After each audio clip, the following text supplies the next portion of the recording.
Howdy, everybody. This is LiquidOtacon here, and I'm joined by ETPC, Hello. Hooligan, and Must today as well. Howdy, everybody. It is the 28th, making sure we met with our one stream a month. This is the last day of the last weekend of the month, so making sure we make it into there. It's the first stream of 2024, so I'm pretty excited about that too. In the last stream, we Oh, showed yeah. off a lot of the stuff we had been working on behind the scenes that we haven't necessarily shown off yet. Some of the new animations and some of the new AI changes, some of the new maps and stuff like that. And one of the maps that we tried to show off during that stream, but I didn't have the right copy of, was Dark Hotel merge. And so actually that's what we're going to be likely working on for the majority of today. Now, kind of like with the last stream, I think what we'll likely do is we'll probably do like an hour and a half, 2 hours of this, and then maybe we'll take a short break, and then probably switch to some game, something else. I've been playing with Zordom a bit lately. I've been playing Cultic a bit lately, so we'll probably switch something like that for a little bit afterwards, and kind of go from there. But let me Right go on. ahead and pull this down. And here we go. So this has been my revamped Dark Real, Hotel. real quick, Yeah. before we get started, I just want to take a moment to talk about one of our voice actresses, Ivy Wild, who is the voice of Bombshell. She's currently in hospital with some pretty serious epilepsy and stuff. So if y'all could just keep her in your thoughts right now, she's kind of really, really going through it. I'm sure she'd appreciate any kind of support on Twitter or anything. But yeah, we just want to say that we're all with you, Ivy. Yeah, absolutely. Definitely, I can't imagine what it's like to go through. I'm sure it's real scary. So any support Mm-hmm. the community can give is awesome. And Yep. like Yep. ETP said, I'm sure appreciate it. Yeah. All right.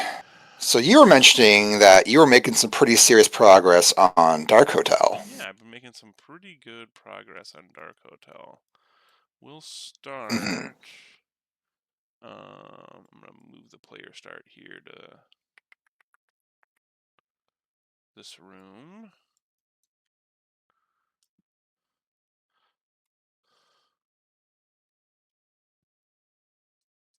Thing. And just for people who haven't stopped by yet, or haven't, yeah, I'm trying to say, have not stopped by before, remind people what kind of the plan is with the Dark Hotel rebuild. Oh yeah, so the idea here is to more or less revamp some of the flow. So one of the big that frame rate. This computer, I haven't streamed on this. This is my new little dev box. I haven't streamed on it before. It's got enough power to work on the game and like edit it and stuff like that. And the game normally runs well. Don't know how it's gonna run while streaming. Just a forewarning there. But yeah. So basically, I'm trying to fix the elevators in the hotel, but this damn door to the maintenance room is stuck. I think the bloodbot hatch can access the room. Oh, you're not leading. Okay, he's just talking. I thought he was just broken there for a moment. I was just letting him finish his little conversation there. But so basically now, instead of Frank being over at the other end here, he's trying to get into the maintenance room here. And one of the most common comments we got, or common like questions we got on the Discord and everywhere else, particularly with this section, was everyone was trying to figure out how they used the bud bots to get into the hatch over here. Because you would talk to him and he would tell you he's trying to get into the bud bot hatch. And that's about it. But he's standing over at this door. And so now, what's slowly going to be changed here, and what is in the progress of being changed, is essentially you'll activate that, you'll interact with that computer right there. And then that computer will activate a bud bot that is standing next to the desk, and it will like activate and then lead the player straight to the hatch here into the proper part of the hotel, or into the proper part of Dark Hotel. And the sequence will still play where he gets some taken out by the one snatched, but the only difference is now is basically it's a event where the player can actually save Frank. So you'll be able to open up this door, and then as the snatch is like coming towards Frank, you can just barely see him through these windows, and you can try to react in time to save him. And so then in Dark Hotel, the plan change here is we're going to expand upon the actual flow itself. So before, it was kind of pretty straightforward. You just went, found Frank, then brought Frank to his son. That was the end of Dark Hotel. You fought some zombies. Honestly, it ended up being more of a shooting gallery than anything else. And, well, I think that we take the criticism, like, earnestly, because it kind of was. So, we've planned a complete revamp of this section. And I'm actually going to help myself out here a little bit, because I wouldn't normally have this right now. So, come through here, and these guys spawn.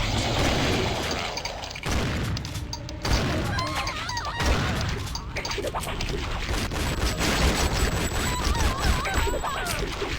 you can see. So that still plays out like it did before. But as you can see, this hallway isn't lit up yet.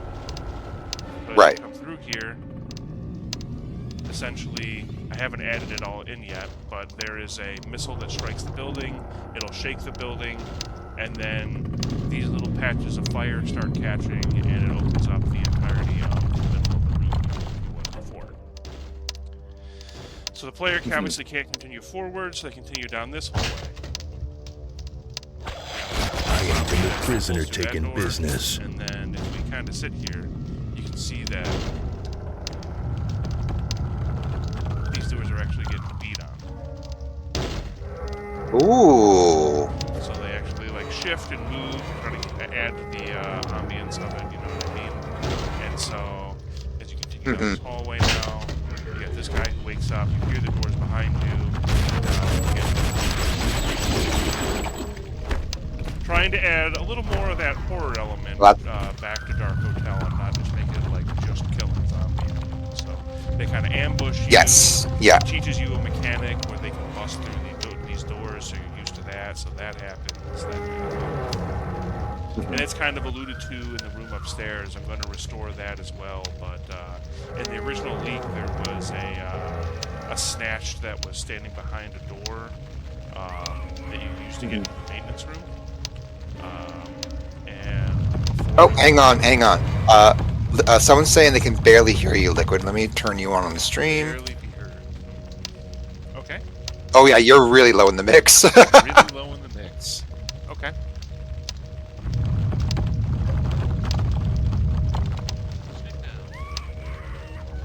One second. Sorry about that. What if I get rid of this? Oh, am I better now?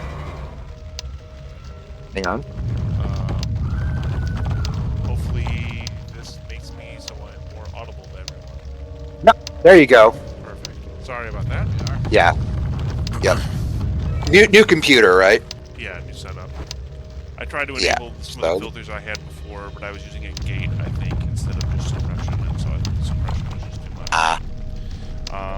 And so you progress through this though, like you normally would before. You come into the hotel room. The middle section gets broken open. I'd buy this for $1.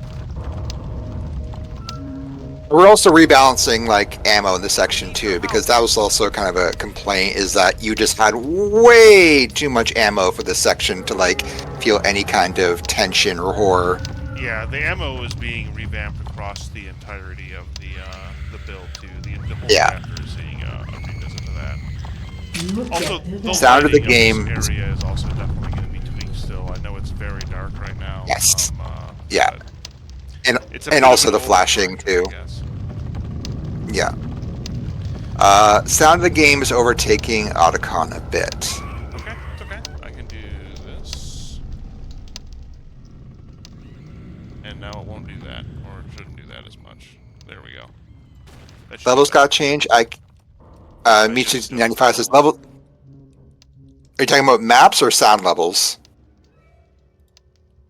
Because if it's maps, then that's kind of our goal. So like you shouldn't notice our changes. You just assume it's 3D realms. Oh, I just adjusted the sound, yeah. Okay, all right, there we go, there we go. But yeah, so you progress through this like normal. You'll bring, and some of this isn't finished yet still. You'll bring Harold to his son here. But now... We should probably turn on the light mode because we can't really see. Okay, there we go. Now we can see like the red room. Yep, and now you can see, you can actually, there's a room below you that's exposed now too. So this is actually part of that expansion of the floor below. So basically, you'll still do the same thing here, but when you grab the fuse, the conversation with Graves won't start. And so what'll happen, this is still work in progress, and this is actually a lot of what we're going to be setting up today. Or some of what we're going to be setting up today. You'll reunite Harold and his son. You'll start making your way back through the hallway here. But then by the time you get to... I went too far. By the time you get to the middle here, you'll find that the other side of that hallway is on fire as well. So you still have this opening here. You'll come through here. You'll go back into the room you came out through. And then this floor will collapse. And when this floor collapses, you're dropped into the floor below. And so then you have to make your way back through here and find a way to extinguish the fire. Oh, hey, Harold. What are you doing down here? So you can see you can't go this way. Yeah, this is basically what I'm working on now. You'll come into this room, Yeah. as alluded to from before.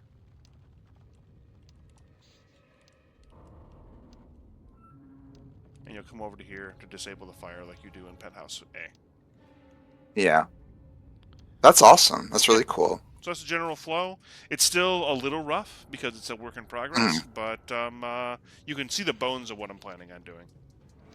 Yeah, absolutely. And it seems like, again, it will just add to more ambience, more like of the panic feeling of everything getting destroyed.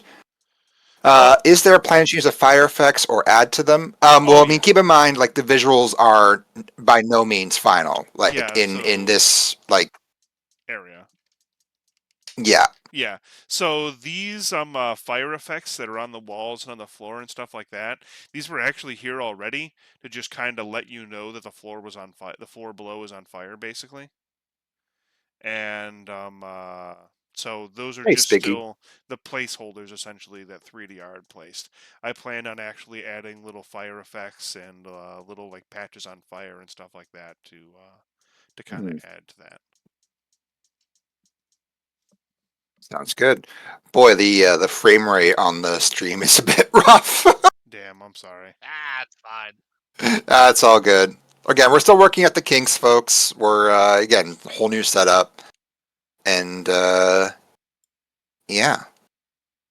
Gonna put that big ol' square text box that says "Work in Progress." I wonder Yeah. if Not well, final product. this isn't even the game as much as it is me. I wonder if No, I yeah. don't want to do this Oh yeah, right no, now. no. I say part of it might be that the main screen is technically a 1440p screen and not a 1080p screen. I think it's only Okay. broadcasting 1080p, but something about that math might be making it unhappy. So I might just have to like Yeah. tone it down or tune it down for these streams. Yeah. All good. But speaking of kind of, you mentioned that you can now save the guy knocking on the door. That also kind of speaks more. I know we mentioned this before on the stream, but like the idea that we really want to make a game where the player can actually try and save people, and if possibly like similar to how like with Unreal, how if you save some of the Nali, they lead you to like secrets and stuff. Like that's kind of an idea we've also been kicking around too. With like if you save certain people, you might get like access to secret areas and stuff like that. Right. But again, that's just kind of ideas right now. So I think part of the frame rate issue in the actual build itself is this. I think these are duplicated. Oh dear.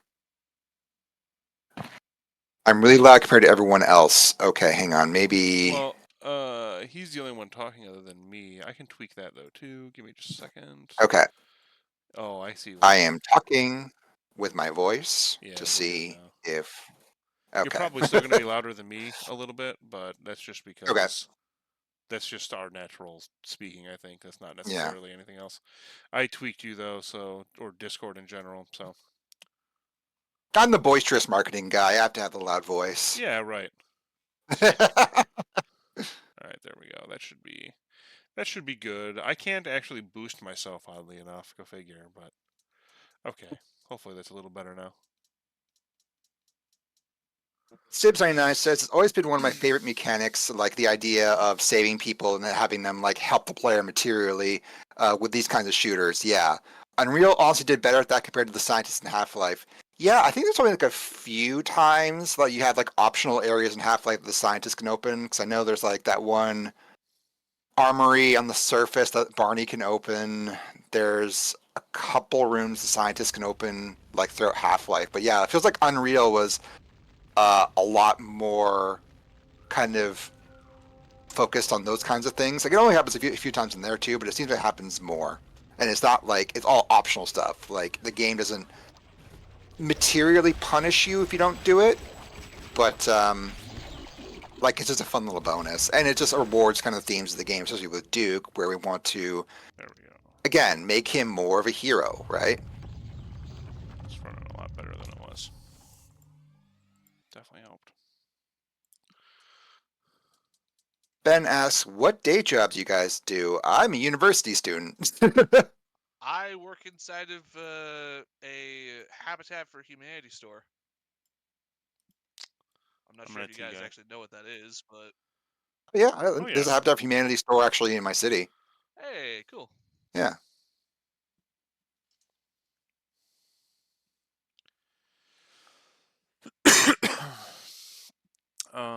Okay, so let's start by. I'm pretty sure this got broken because I was messing with it here. Oh, Liquid's quiet again. That just might be because you just weren't talking. That's Yeah, it. probably. Let's see here. So I need to look at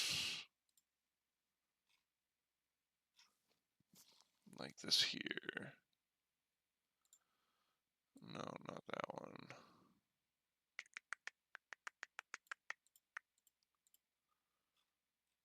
Those are leftovers. And also, like, even though I know we show a lot of like the kind of same maps on stream, just to reassure people, because we have gotten some questions about this, like, obviously, like other people working on other maps outside of like Otacon working on Dark Hotel, like Yeah. October is doing an amazing job of Las Vegas Boulevard. Dez, we showed off his Chapter 4 map in our stream last month. Yep. So like I know people sometimes get worried that like we're not making any progress, but like no, we're making a ton of progress from the scenes. It's just a matter of like what can we show versus like what's just for like internal use only, right? Right. Door It's cord. all to ensure that you guys have the best impressions in mind. Yeah, and also yeah, no spoilers. Like we want people to be like surprised what we're doing and get a little kick out of finding things out. Well, yeah, we don't want to spoil all the fun stuff. How dare you, October? I just praised you and you insult me. October is basically like one of those cats that like they expose their belly, but the minute you like try to like your hand get anywhere near them, they just bite down as hard as they can.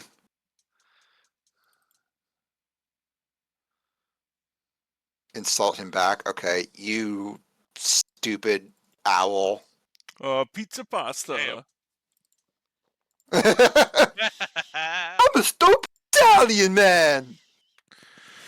Here's your pizza. Oh boy. It's time to get zesty in the chat. I just watched that sketch recently. God, what was the name of the show? Auntie Donna's thing on Yeah. Netflix. absolutely incredible. Hands Absolutely down, that incredible makes shit. it lots of fun. Yeah, That's so good. cowdoy. Yeah, exactly. Poutine, maple syrup. Yeah, right. I feel How like dare maple you? syrup on poutine would probably be pretty good, like instead of the gravy. That's like sweet and savory. I don't know. As a Canadian, I feel that kind of defeats the purpose of poutine because I you mean, I've had already have like the gravy on there. I've had buffalo chicken poutine. That's really good. That's not really like the similar thing, but like it's like dressings on poutines can be really hit or miss with me. Oh yeah. I feel that intrinsically the gravy is already enough. Anything that you add on top could go either way.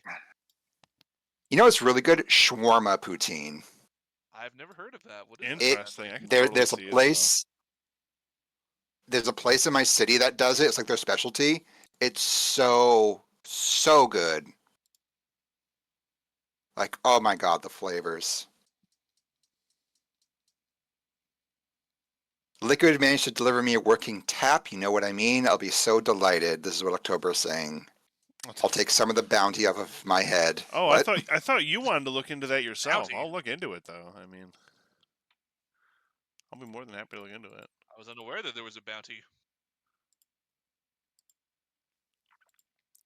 That's something I should be aware of.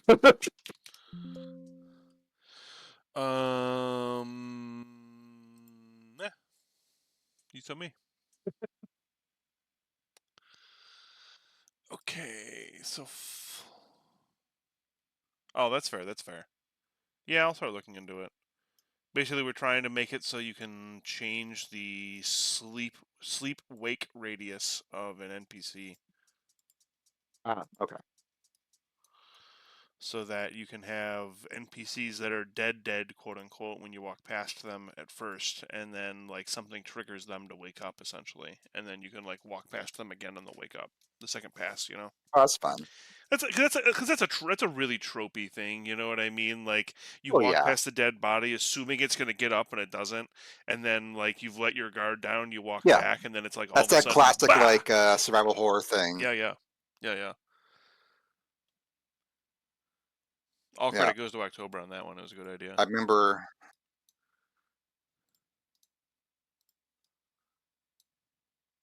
the first time I played a game with that, and it was the very first Resident Evil, and I was way too young to be playing Resident Evil in like this would have been like '97 when the PC version had come out, Okay. and there was a demo at PC Gamer, and that game was legitimately terrifying. And then I got to the part in like in the room like off to the side where you get like the first map of the mansion, where you like push little like step ladder around, and I go in there and there's a dead zombie in there. So I'm like, okay, I'll just walk over him.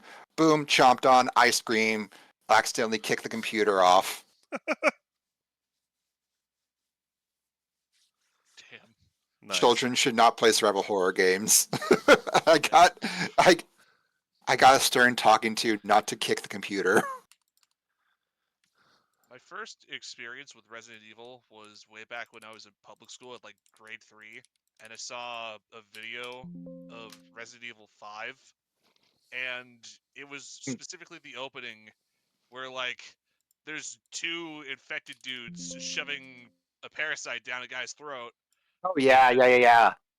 And I saw that and I thought it was the scariest fucking thing because of how afterward the guy who just got the parasite shoved down his throat looked up to the screen and like had like blood trailing out of his eyes and nose and stuff. Yep. I thought that was the scariest friggin' thing. And for the longest time I did tell my parents because I wasn't allowed to browse YouTube so freely, so to say. Sure. And then later on, it turned out that RE5 was one of my favorites. So yeah, RE5 is fantastic. hell yeah. I am thoroughly convinced that Capcom's next game for Resi is definitely gonna be an RE5 remake. They've done like all the preparation in RE4 because you got Wesker, you got them hinting at all the locations in there. Mm. They have to be doing that, or it's Code Veronica or RE9. Either or. I really want a Code Veronica remake. I know they won't do it because like Code Veronica is in this like weird half space between real game and side game. But Yeah. like, oh, that game deserves to get like the RE2 make treatment just so I can see like 8K Steve Burnside and all his like Leonardo DiCaprio ripoff glory. That would be pretty fun. God. I mean, That game is so like 1999 that it hurts. Like Matrix ripoffs, Titanic ripoffs, all in the Resident Evil game. Like, great yeah, shit. you even got all kinds of freaky plot lines like twin incest and all sorts of freaky stuff. Isn't there like a lot of like gender in that game? Like a lot of like gender shit. Oh yeah, one of Yeah. the antagonists is a crossdresser. It's Yeah. like for the longest time, it just seems to be like two people, but then it turns out that it's actually just one guy Oh my gosh. switching in between. It's pretty freaky. Spoilers for a game that's more than 20 years old. Sorry, everyone. Yes. Sorry, this game was like released in the Dreamcast. If you didn't have that, well, you I don't blame you've you. had time. You've had time. You've had plenty of time. Uh, who remembers Bleem on PC? Hell yeah, Bleem was. I remember seeing a Bleem box at Future Shop in 1999 when I was like shopping with my dad for. I think that's when I got my. No, it would have been like the year before. We were getting sound cards. I saw the Bleem box, and I was already like aware of emulation. Like I had Ultra HLE to play my completely legal, personally dumped ROMs of N64 games on my PC, and I came really close to getting that Bleem box. And then like I did like the most cursory search. I was like, oh wait, you can do this for free. That's how I played Resident Evil 3 on PC with Bleem. The those early Resident Evil ports are interesting for how like both impressive they are and how jank they are. I played RE3 on PC through the official port. I never finished it though. I always would stop at the clock tower because I would just get like soft locked. Yeah, 3 is like one of the toughest out of the original trilogy just because of how many enemies and specifically Yeah, dangerous Nemesis is. and how if you run away from Nemesis, you're actually screwing yourself over really bad. Oh yeah, you have to fight him if you want to get any sort of better weaponry because Yeah, otherwise you're screwed. yeah. It's kind of a neat twist on how the natural response in a survival horror game is to run away from enemies so you can gather the resources to fight them later or to Mhm. save them up for a boss. So having Nemesis being practically required to fight him and testing the player's ability to simultaneously conserve ammo and know when to use ammo is just really friggin' cool. Yeah, yeah. That game. What I really liked about that game too is that you played it on easy, which I did like very briefly. Is that if you play on easy, you spawn like the M4, like the like custom pistol, like all these different things. And in my mind, I like headcanoned it as like, oh yeah, Jill was ready for this.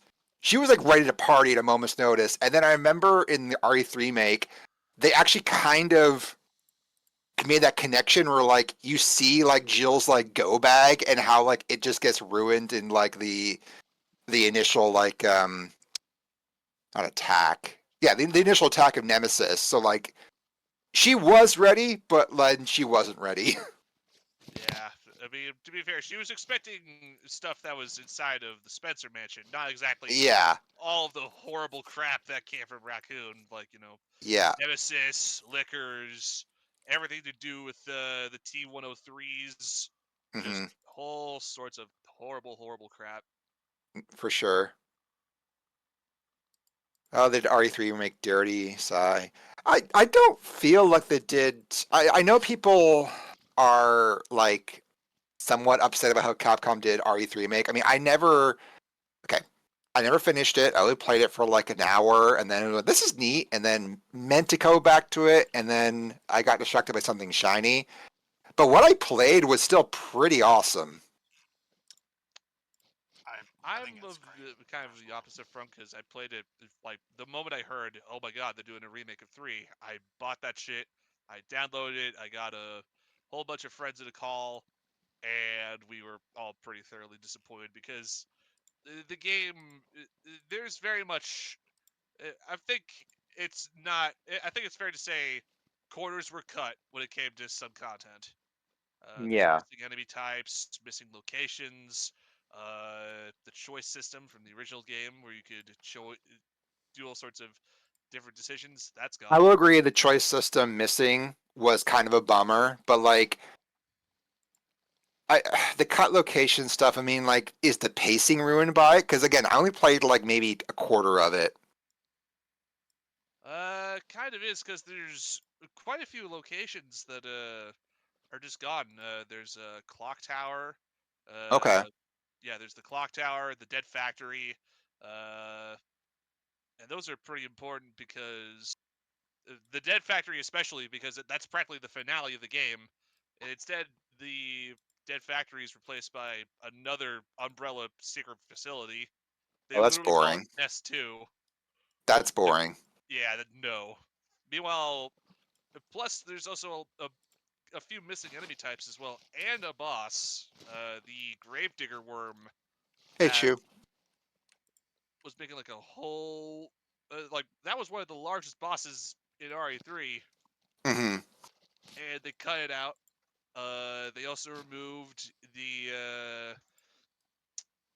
what were those? There was specifically another enemy type. I'm just trying to remember what it was.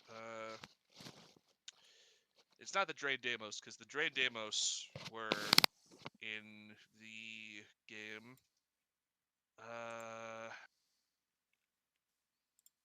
It was the Braid Sucker. Yeah, they removed the Braid Sucker and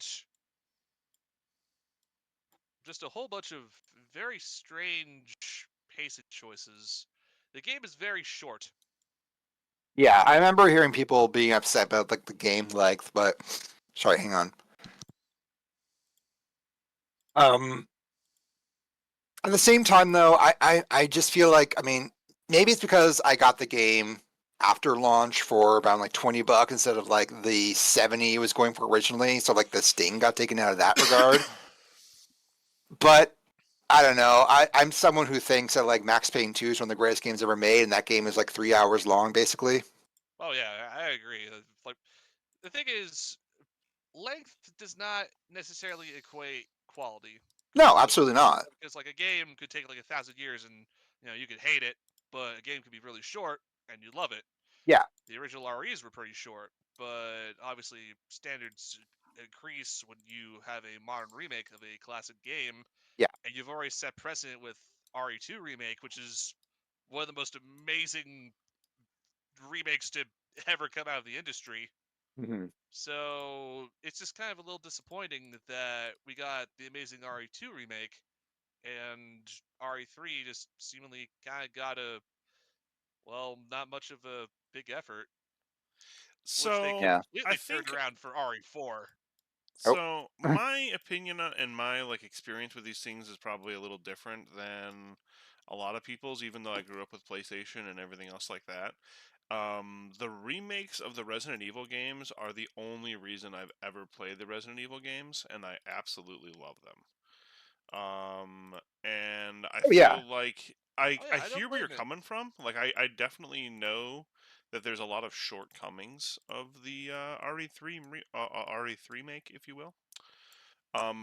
But I Mm. think personally that a lot of those, like, because even I was like, man, this feels really short. Like it's like 8 hours, you wrap it up the entire thing, and it's not like RE2 where there's a second storyline to play through again, so you get more of the story or anything like that. So like I Wait, felt it's that, 8 hours? yeah, That's a pretty reasonable length for a game. Really? I beat it in 3. you beat it in Like, 3. I mean, I can yeah, check my like Steam charts, but I'm pretty sure I played RE3 make for 8 hours. Actually, someone's I'm sure. Oh, I think actually maybe only October. No, ETPC. You've got me on Steam. I'm sure you could check it. You could check, but yeah. Oh yeah. It's like 3 hours. I'm pretty sure that's all I played it for. Yeah. You played it for 7 hours. There you go. And I had Well, never you clearly played took your through time. Resident Evil 3 before. Well, But I definitely feel you to some degree. Like I definitely can understand where you're coming from, even having that like view like experience with it.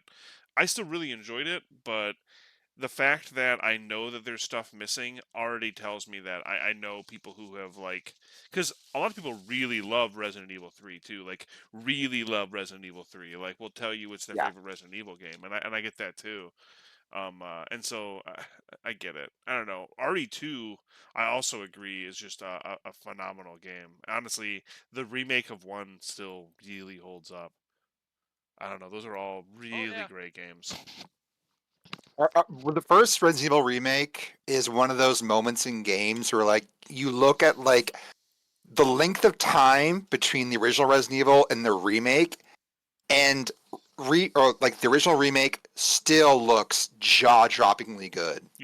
Oh yeah. Like, It's even on fantastic. GameCube, like, oh my god, what they did with that thing is like, I know it's so much of it's just trickery. Like, there's a lot of like, oh, the ceiling fans are like animated videos that are blending with the environment, and it's like it's still so impressive what they did. I mean, this game does Like, that oh too, my right? god, Like these fire yeah, effects exactly. are literally just a video file that is Yeah, playing over smacker top of this textures. texture. Yeah.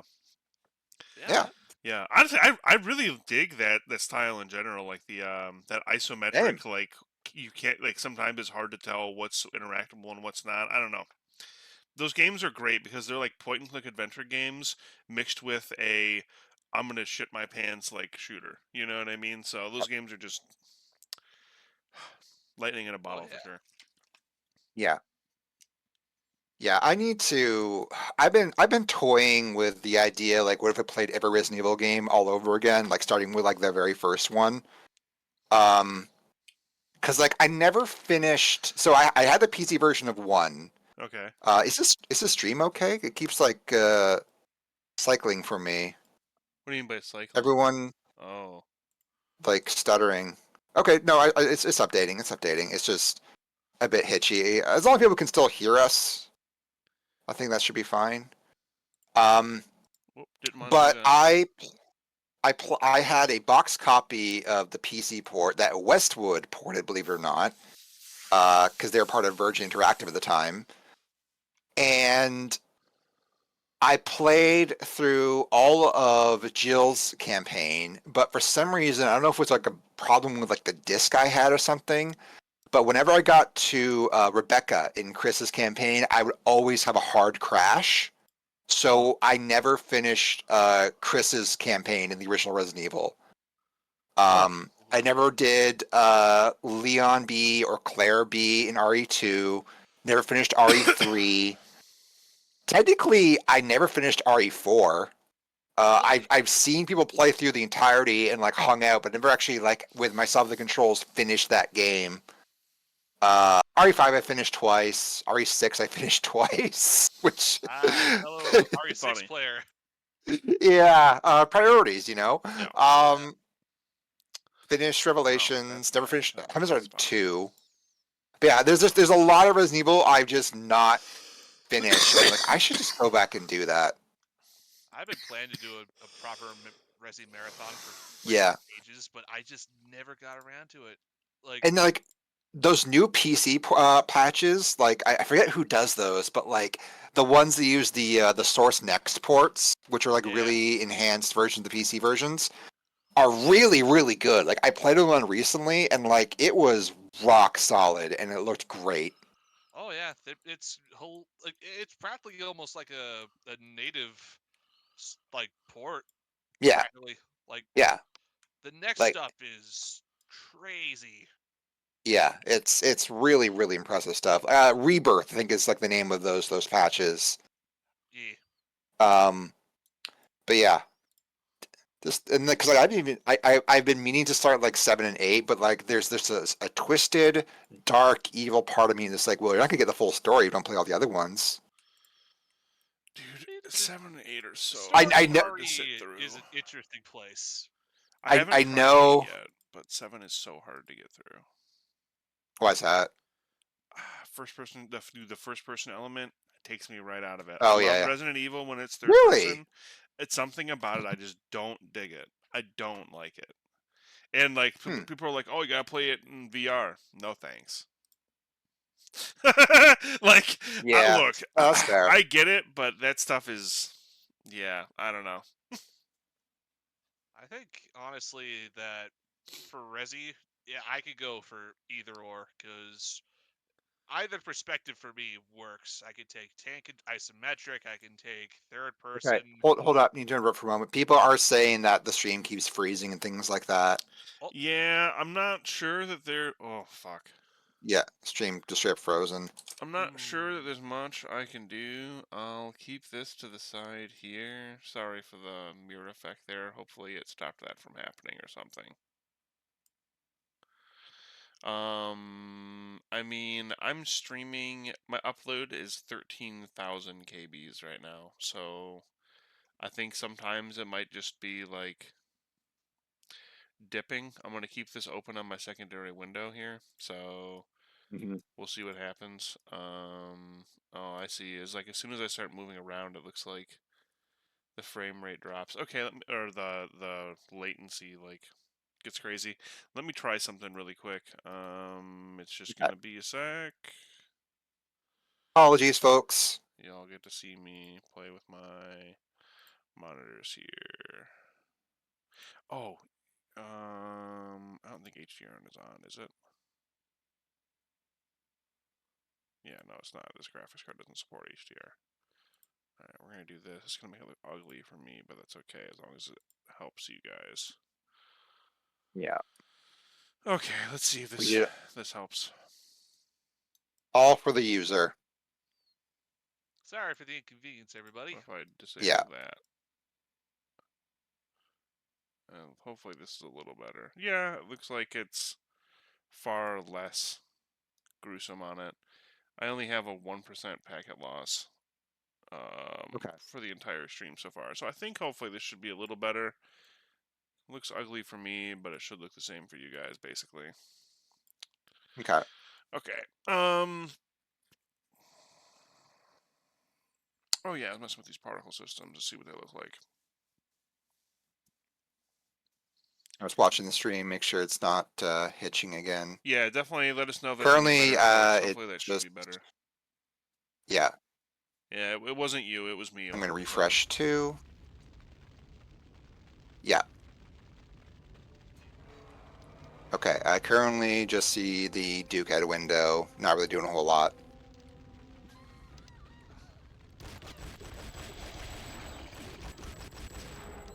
Change here pretty quick.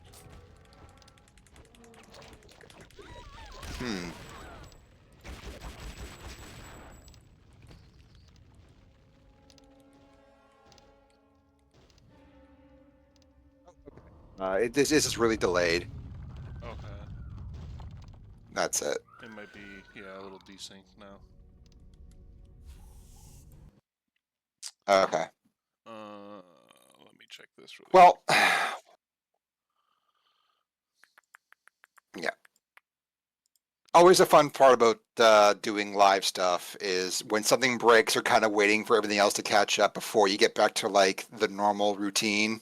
You're just like watching it like a hawk, like, oh, is it running? Running? Ah, yes. Do this too. The delayed voice. Hopefully this helps it.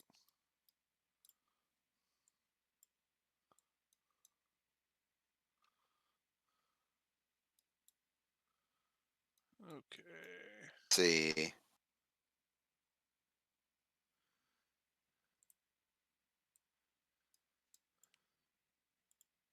Still kind of hitchy. Yeah, hopefully it's a little better, but it might not be perfect. This is me trying to stream on Situations. Hopefully we're back now. Hopefully it's better now. Okay. Hopefully everything Looking is at the okay. stream. The interesting thing about the fact that my I was uploading at 13,000 KBs is that Twitch only allows 6,000. So I don't even know why it was letting me upload that much, like uploaded that bit rate. Hopefully we're all Gucci now, though. Hopefully this looks like we're much more caught up. Okay, yeah, looks The frame rate is about the same when I'm moving around and stuff like that, but yeah. all right. Ben versus the Game is likely trying to talk about Unreal or the 2011 editor. My only real response, if you're going to come to the server and ask for questions about the editor and stuff like that, just be patient. And as far as the 2011 editor goes, not as many people are using it. I have used it, but like, yeah, I don't know. It's just gotta be like, I don't know how to describe it. Like, I understand people would like help with things, and I just ask the people to Mhm. understand that we're human, and I might not want to come home from work and help you troubleshoot why your editor isn't working properly. As far as why it's not opening the maps, I don't know. My suggestion would be probably to completely reload everything, like as far as the Unreal or Duke 2011 goes. Um, make sure that you're opening make sure you follow the instructions thoroughly. Like Yeah. you've actually separated your Duke 2011 folder from Steam and everything else like that. Because if you don't do that, it will cause issues. Yes. And yeah, I mean, if you follow the instructions, it should work, TM. That's kind of, And honestly, like if it doesn't work, that's also to be expected because like it's not the most stable thing in the world. yeah, it's not the most stable, and So it's also just not really actively being developed any further. So, yeah, yeah. Formatted the whole computer and so nothing. Jeez. yes. Okay. Yeah, I It's don't know. yeah. I'll tell you, I the problem is, I'll tell you what, Ben. I'm pretty sure I have, um, I won't. Obviously, I am not sending you a copy of Duke Nukem Forever 2011 to make that very clear, but I will send you the like modified game files that should be drag and drop for you. Also, I will say that make sure that you're booting the editor from the batch file and not from the exe because it won't work properly. yeah, because the batch files like attach a whole bunch of stuff to it, or else it just doesn't go. Right. Um, Okay. Car 36827 asks, so what chapters will be in Division 2 using Raising the Bar Redux slang? I assume Division 2, you're meaning Oh, episode 1 or episode 2? episode 1, which is what we call, yeah, no problem, Ben. Which is Okay, all right. our shareware release is what we've called it. So Chapters 1 1 to through 5. 6, isn't it? 1 to 5. 1 through Through 5. 5. Okay, Yeah. okay. 1 through 5. So from the very beginning of the game to the Stratosphere rooftops, I believe. Yep. Hmm. I know there's a All way right. to make these spawn. I'm trying to figure it and find it.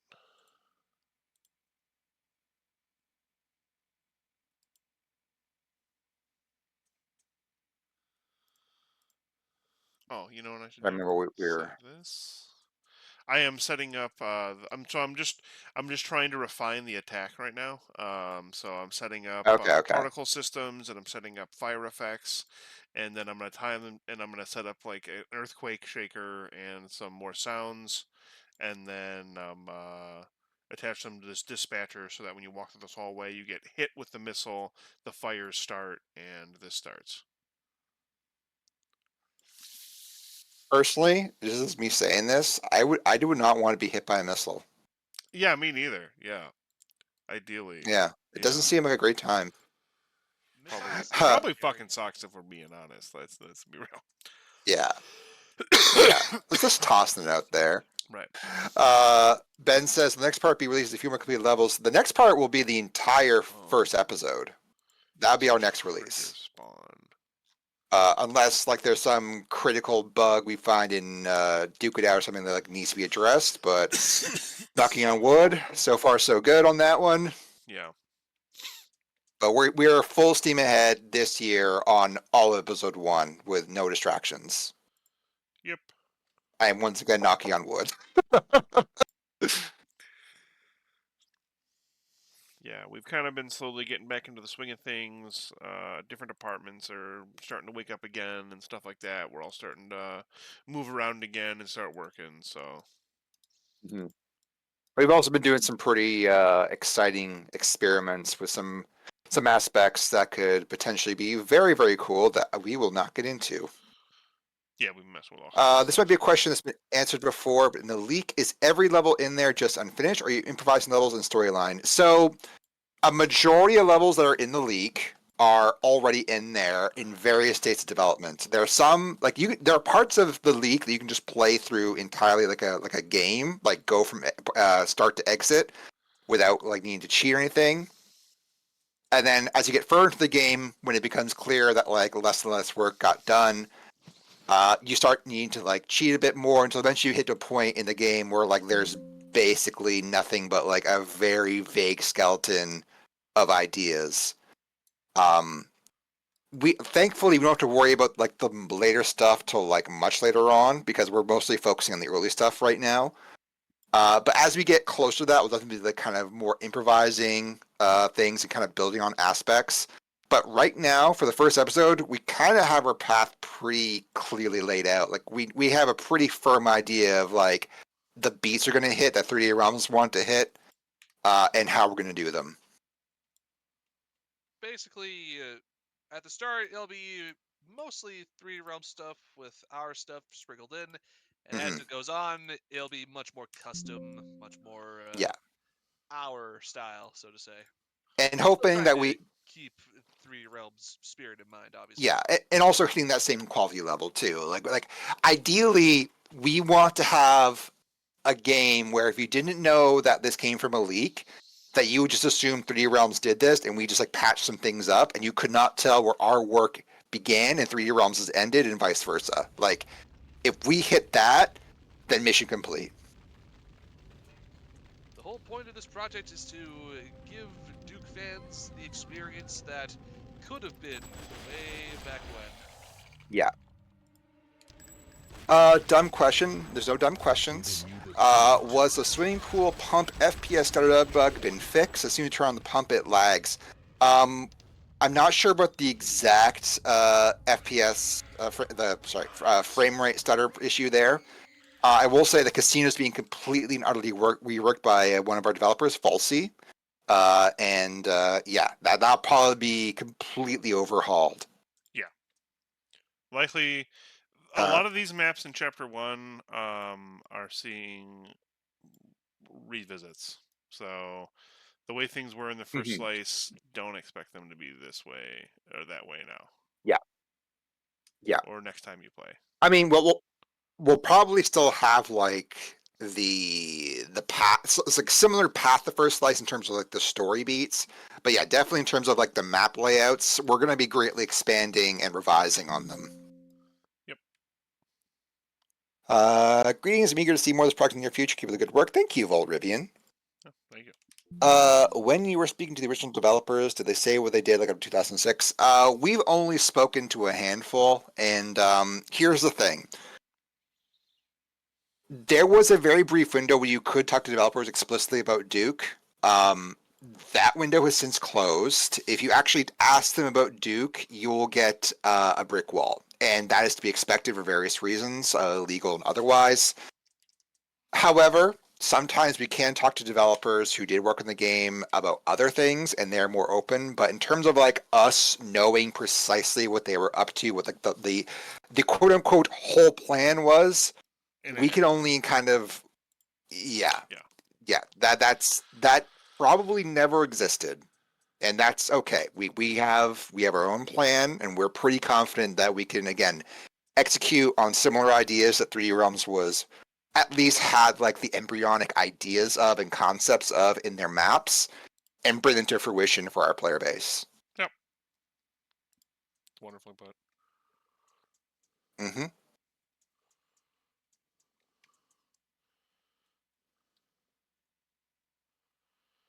Think this Yeah, the is stream is like rock solid now, so it Awesome. seems wherever you did, just like fix it entirely. good. However, they'll probably make the archive a pain in the ass.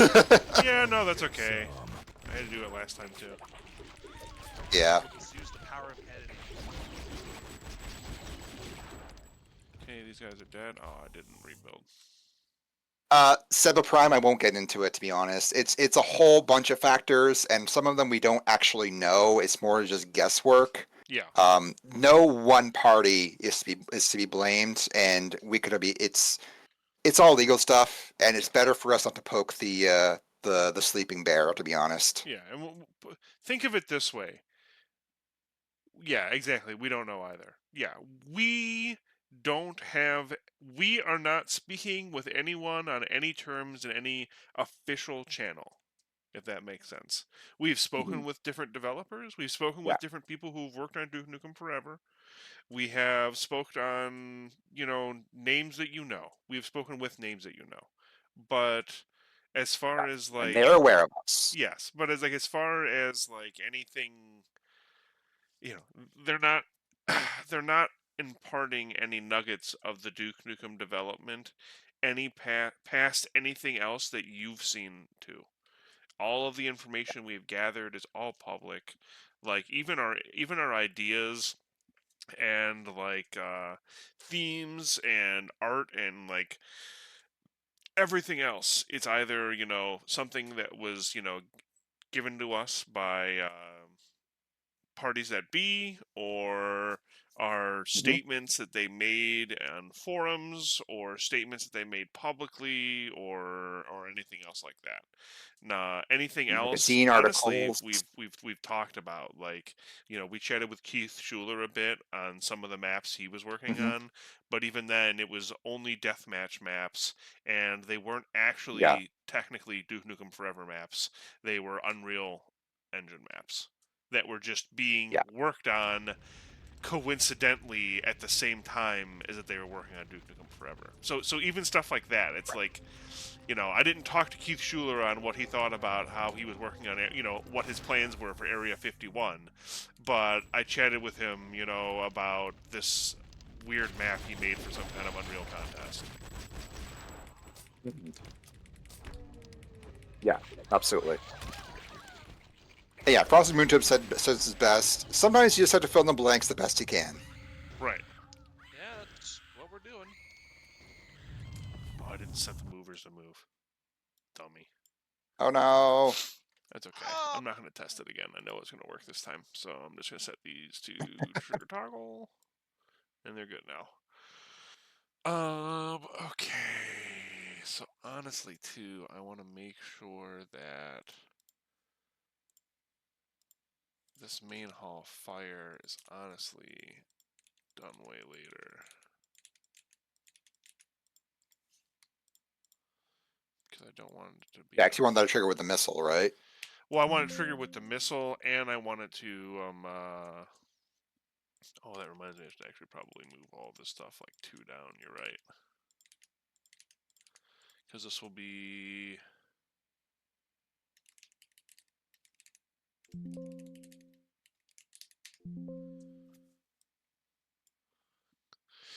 And then I want 5 to be at a delay of probably like 8 seconds. Let's start setting that up. So that's going to be a info actor trigger special event.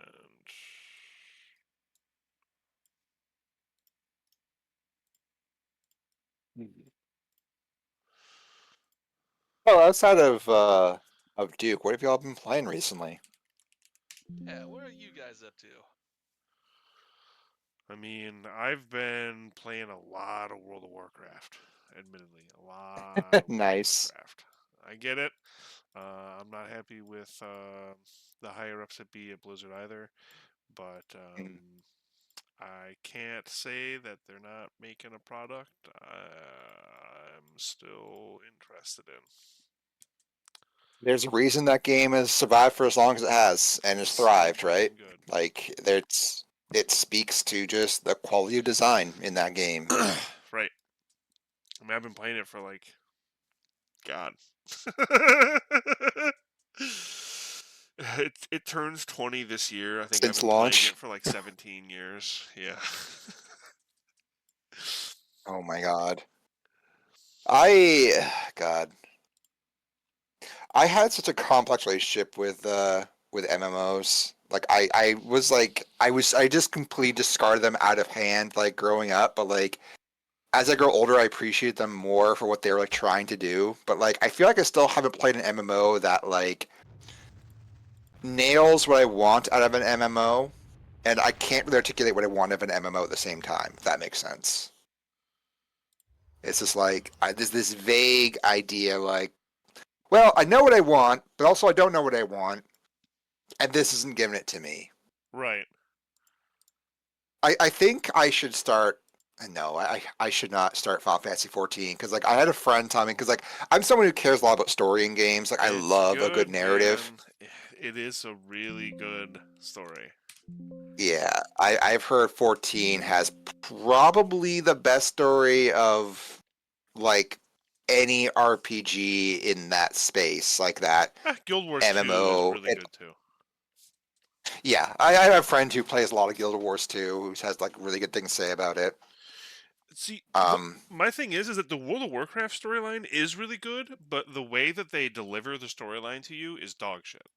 That's the problem. yeah, like Like, you can it play. hasn't really moved on since. Yeah, yeah. They do a really bad job of storytelling. It's a part of the problem because they'll Yeah, have these like awesome yeah, cutscenes that are super memorable. They're really gorgeous, and like maybe like some of the main story beats, but like if you haven't mhm, been plugged in and you don't like yep, read between the lines, like half of their stories are like the story, and what also doesn't help is like the storyline they're about to pick up in the newest expansion pack. If you played only, like, if let's say you started in the last expansion pack that came out before this one, it's not going to make any sense mhm.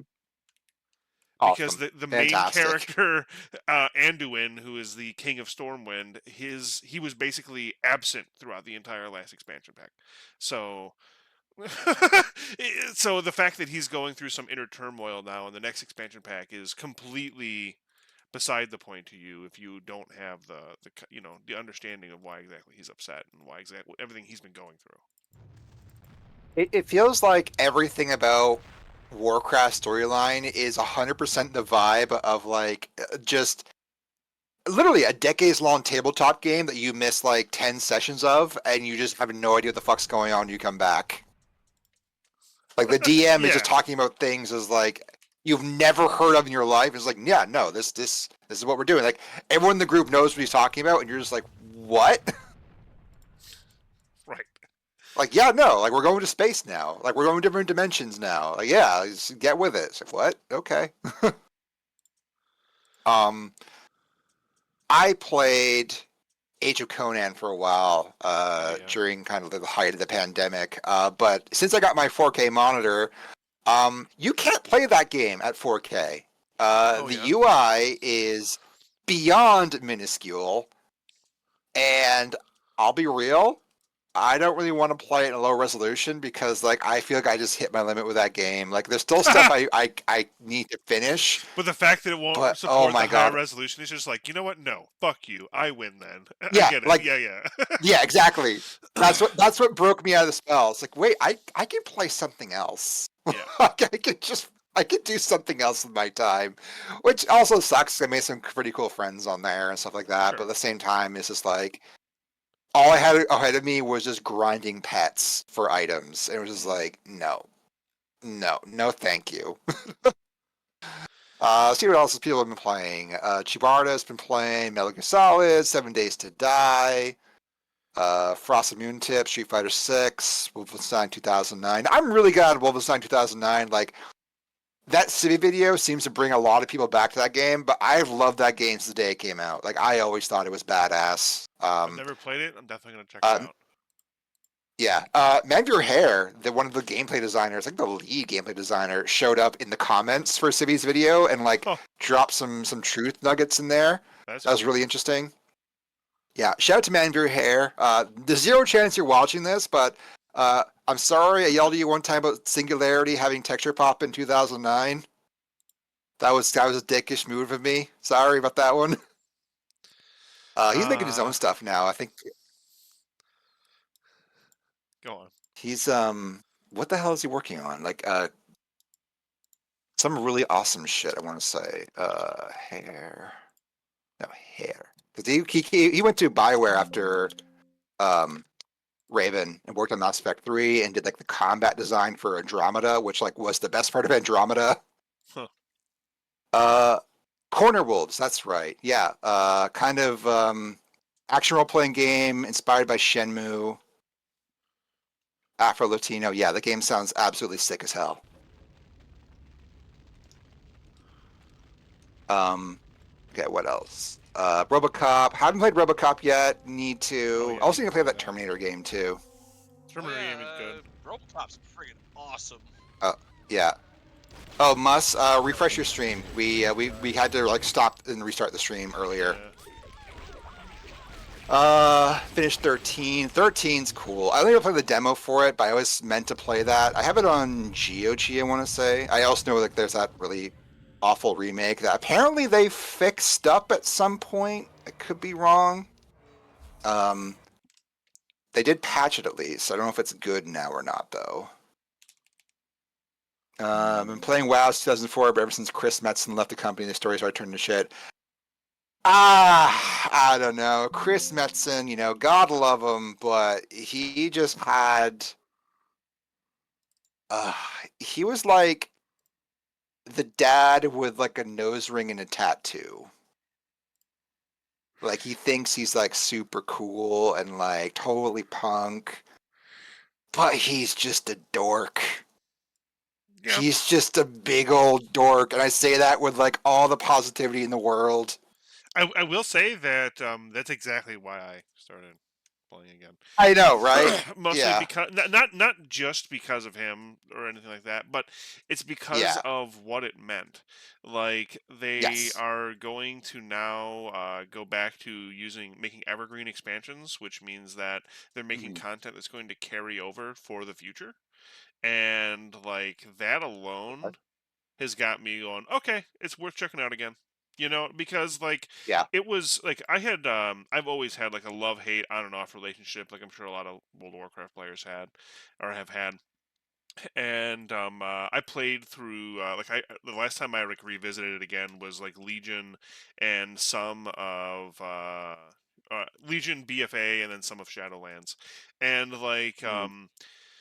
I thought the content of Legion was really cool. Like it was really awesome getting the Ashbringer and like doing all these things. See, this is World of Warcraft talk now. So like I loved getting like the Ashbringer and like doing all these things and being this grand hero and like getting to like empower this weapon and make it be this big powerful thing. And then at the end of the expansion you give the weapon up and that's it. And Oh then wow. they did the same thing with BFA. You get this like amulet essentially that is like the power or not the power, it's like the it's like a part of the heart of the earth because the earth is or Azeroth because Azeroth is just a big titan, and so like you're like doing things to like gathering shards of the world to like empower and put into and put into this amulet to gather more power, and it's all just awesome. And then again BFA ends and you give up that amulet.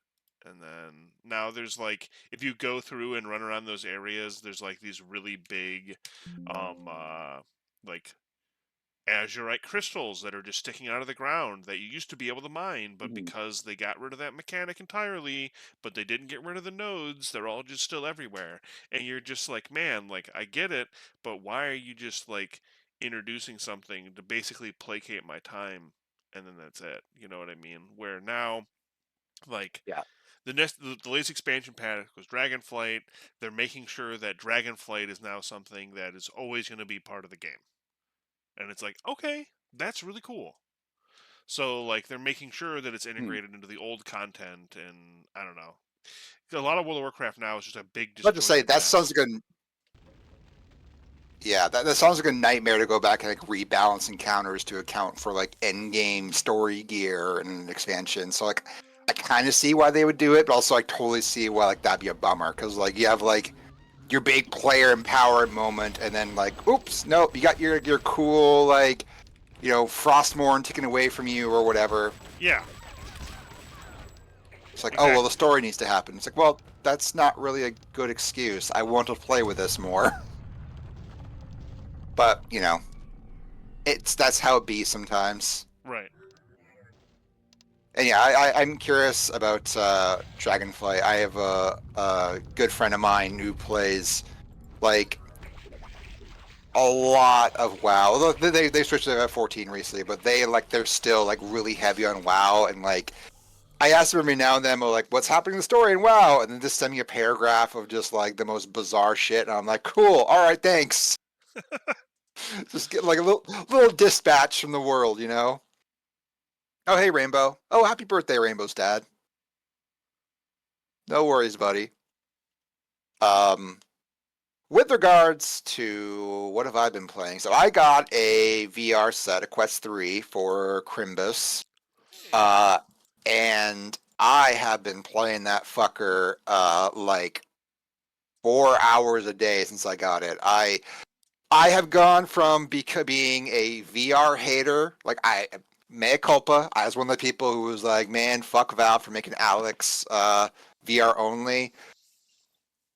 But playing Alex You and playing. playing Hot Dogs yeah, playing Alex, Hot Dogs, Horseshoes, Hand Grenades, Star Wars Squadrons. I played gosh, what else did I play recently? I played Doom VFR, which wasn't very good. You're right about that one. October. That game is kind of butt. I played Raw Data, which was fine. Um, but I've been having so much fun in VR. It's really incredible. I'm still kind of working up my VR legs. I can't do anything with free movement yet, so hoping to get there eventually. I kind of have to rely on games to teleport for now. Outside of that, I've been playing lots of Caves of Cud, which I really like Caves of Cud, but I feel like that's a game where like I don't enjoy playing it, but when I'm done playing it, I look back on my time playing and go, that was a lot of fun. It's a weird feeling with that game. Um, Yeah. yeah. Been playing the Quake remaster. I finally started Dimension of the Machine, which is just blowing my goddamn mind. Rise of Triad. Doom 64. Started that. Although I played it before. I haven't played on the newest remaster though yet. Uh, Rise of Triad. I think I said that already. Oh, I also started the Bioshock Infinite DLCs for the first time, and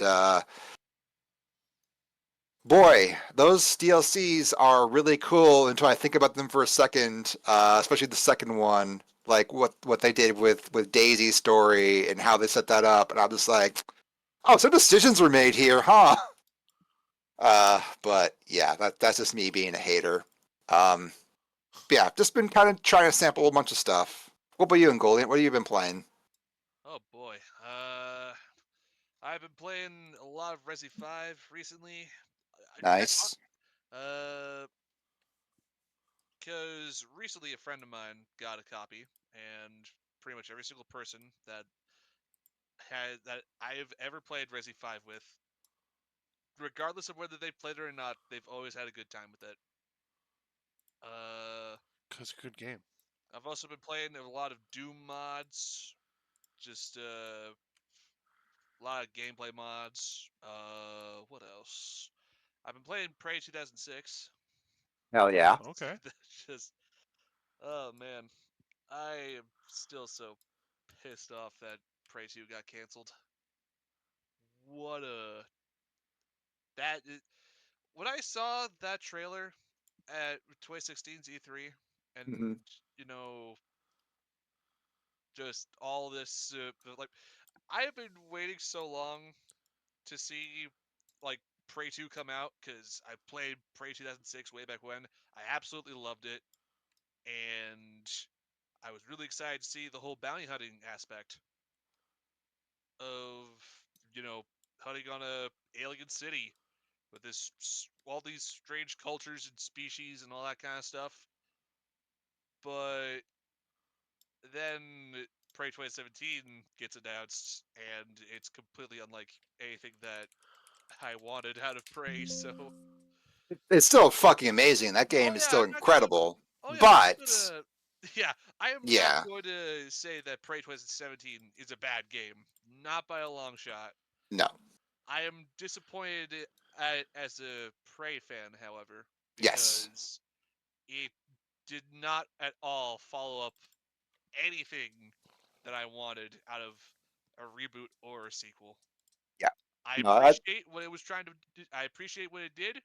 I acknowledge the fact that people loved it, and I know for a fact it's awesome. It's just not for me. yeah. It should not have been called that. Oh no. And like Yeah, the funny thing is that like people say, "Oh, it was originally going to be called Neuroshock." That is actually not true.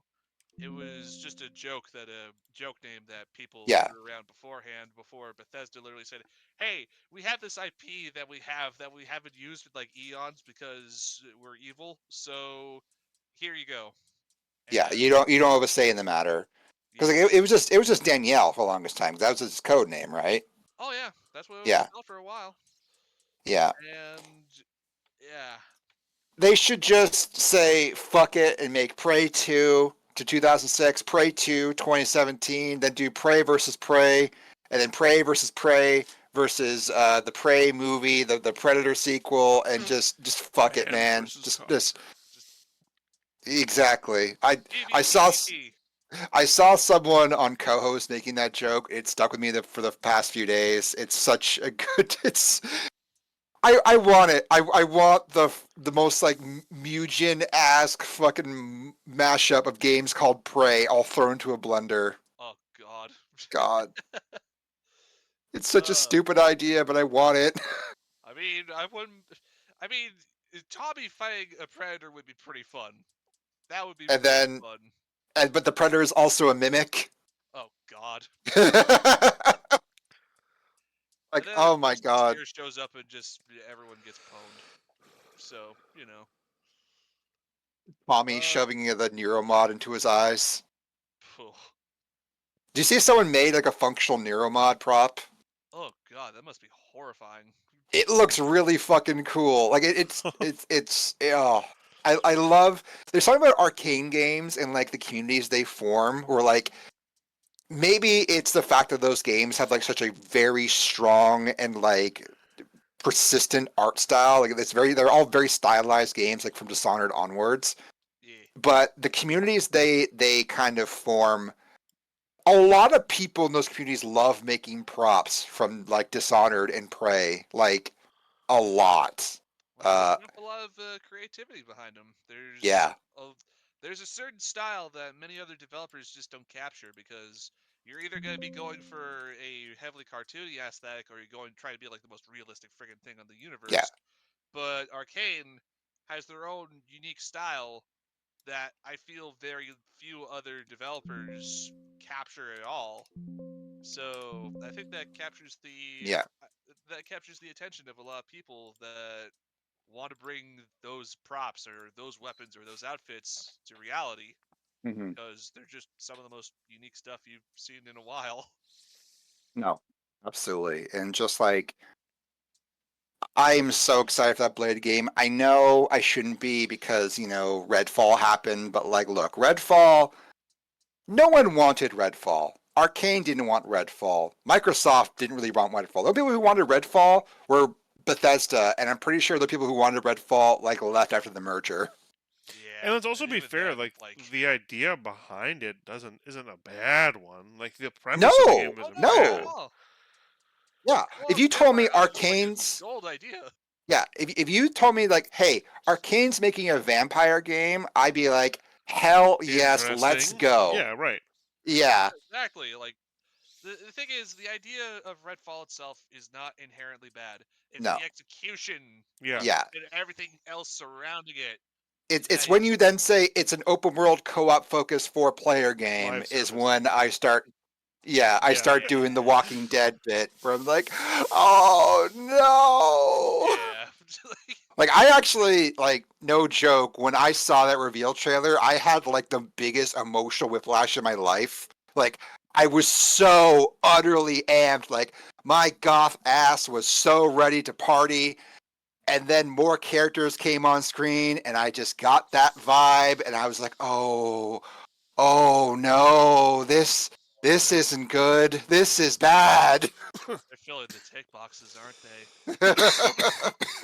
Yeah, excited then disappointed. Yeah, Oh man. which is a shame because, like, Harvey talked a really good like it's clear that game has ideas about things, but it's just, yeah, like I'm curious. Well, like they apparently have another update coming this year. We'll see if it's like their final one. I'm still waiting for them to add ray tracing before I try it out. I don't think that's happening, homie. No, probably won't, but you never know. Weirder things have happened. God, it's Um, still $90 at my end. I know it's game prices are fucking ridiculous, man. Like Tony Hawk 1 and 2 are both like $60 in Canada. Like I was looking at it, like I really like Tony Hawk. I mean, I wish I was better at them. I really like them, but do I like them enough to pay like $60 for an always online game? Like, eh. Oh my God, currently there are 49 poor souls still playing Redfall on Steam. You know what? I hope they're having a great time. Genuinely. Yeah, I honestly. Yeah, I hope they're having like they're like doing some like weird speed run shit. Like they're busting that game wide open and doing all kinds of fun stuff. Like, yeah, God bless them. Nice. Let them cook, as they say. Mm-hmm. Oh, Man, what else have I been doing? So why didn't you Yeah, I guess aside from the stuff that I've listed, that's my repertoire so far. right on. Yeah, so like speaking of VR, I'm now like what I really want to find, and I'm pretty sure I won't find this, but I don't want to give up hope. I want to see if anyone's ported like those old like 1993 like SIGGRAPH VR experiences like to modern VR. Like I just want to be in like a ocean of like flat shaded dolphin polygons and just have fucking like production music from 1992 playing in my ears. Like I need that in my life. I want to be amongst my low poly people. Like I want to play Dactyl Nightmare. not all this should work? Like someone had to have ported Dactyl Nightmare, right? Like I can't be the only one think that'd be a really stupid idea, but also a fun idea.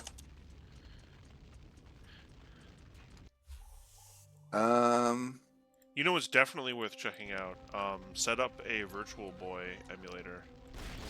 Yeah, I have want done to play It's that good. the Street Fighter 2 port that someone made. Oh, that's neat. Dude, that Yeah, WarioWare it's game really, is really the real neat. deal. Or Oh that yeah, yeah. that Wario game is the real deal. Yeah. There Also, we that go. that Japan only Lovecraft like first person dungeon crawler. Oh, I've never Yeah, heard of that game is apparently a lot of fun. It was Boss. what was it called? I should know this. It was called stalling for time as I look up Virtual Boy games. Innsmouth no Yataka. Oh my. Yakata. Yeah. Uh, I have a buddy named Goop Lord who recently put out a game called Freak Hunter on Steam, which is a very cool game. And one of like their main inspirations was that game, and also Silent Debuggers on the PC Engine. So like, really focus on kind of like that like very controlled first person like action game where it's not quite a shooter, like more akin to a dungeon crawl. It's yeah, it's I've really been thinking about that game recently after playing Freak Hunter. Why the smoke effect stopped moving after a certain point? I don't know why that is. Why would that be, Otacon? Because they start and stop as you're looking at them.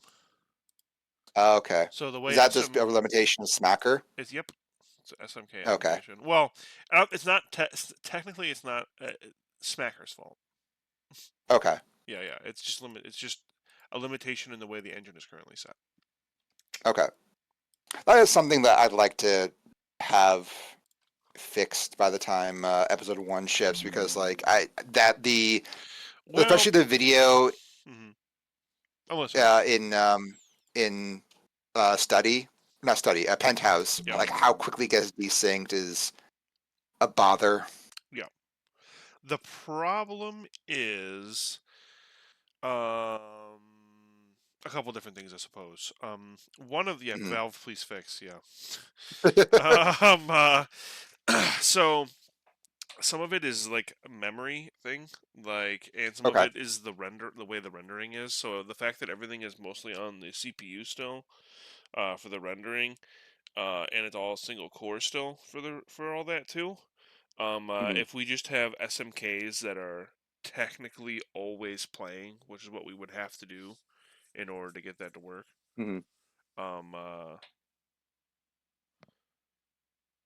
Then I think last we had talked about it. I can't remember which of the programmers I was talking about, but basically the concern came down to if we just have these video files, we already know that they affect the performance of the game. Like just being in a room with them and them playing, does affect the performance of the game. Yeah. So There's a noticeable stutter. What's going to happen if we just have them constantly playing? Yeah. So I just don't think it's been played with. My guess is that the solution to that is to get away from Smacker and find something that's better, because Smacker also isn't great size-wise, at least when you're making modern Smackers. No. Ben versus the game. No, I mean, there's a reason. Go ahead. I'm sorry.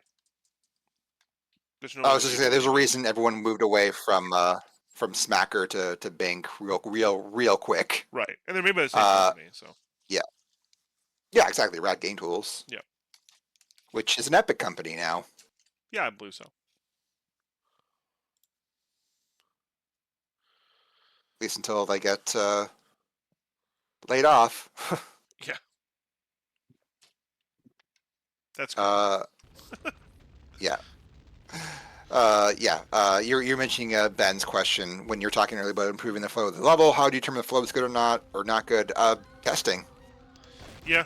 Stop wasting air and die already. Currently we're in kind of like a weird test situation right now where like it's the testers don't really have stuff to work with yet, so a lot of it is mostly like the developers themselves working on things and testing things. But like once it's at a state where like it's ready for the rest of us to like start messing with, and yeah, it's like testing will show like if this is fun or not, and if it's not fun, then we change it. Yep. Damn, basically. blood on my good boots. Because there wouldn't be a reason to like have me run through this level right now, because like there's so many things that are just clearly not ready Finished. yet. Yeah. Yeah, exactly.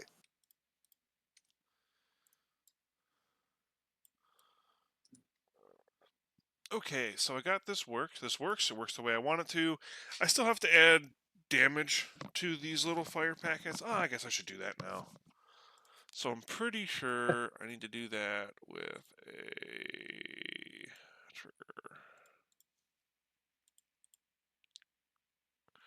Sipper Prime says Bone Lab and Contractor some good VR games, but requires some strong VR legs. Yeah, I tried Asgard's Wrath, which came with the Quest 3, which like has been getting just like rave reviews. Like I think it got like a 10 out of 10 on IGN. Like people were just adoring that game. And I was like, hell yeah, I'm ready to get this started. I start it, and it says like, okay, I'll move forward. And I go, oh no. I push the stick forward once, and my body like it feels like you're taking poison damage when that happens. Like I'm making the Deus Ex Male pain sound when that happens. Oh. Damn. Like it is just so unpleasant. Also, hey Lurker. What's up? What's happening? If you're still looking for Tester Volunteers tribute, if we don't really, if we need to like up our testers and stuff like that, we'll definitely be announcing it in our Discord. But yeah, like currently we're not recruiting new people. Yeah, we're not really looking for new folks at the moment. Hey, unless you have like shipped experience on like an Unreal Engine 1 title, in which case, please hit up our Discords, please.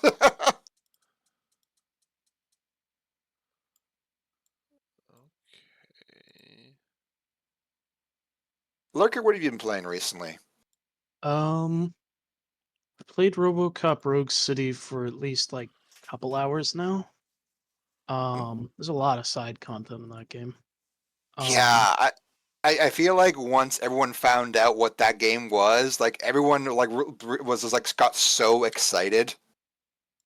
It's like, Yeah. oh my god, you can have RoboCop like just talk to people at a like a what was it, like in the police station, where you can just like have people form a line to address their complaints to RoboCop and you can answer them. Like that's such a funny bit. Yeah. I actually didn't see the movie until I heard the game was coming out, and I was like, that looks really cool. So I went and Interesting. watched 1 and 2. I haven't watched 3 yet, but You I don't need to haven't watch heard 3. good things. Yeah. Yeah, I, I've heard that you shouldn't watch 3, but, you know, You gotta see it to see you it. gotta learn from bad movies. Yeah, yeah. I agree, but 3 is just so boring. Like I love a bad movie. Like I can really appreciate 1, but when a movie is boring bad, that's like the worst sin. Yeah.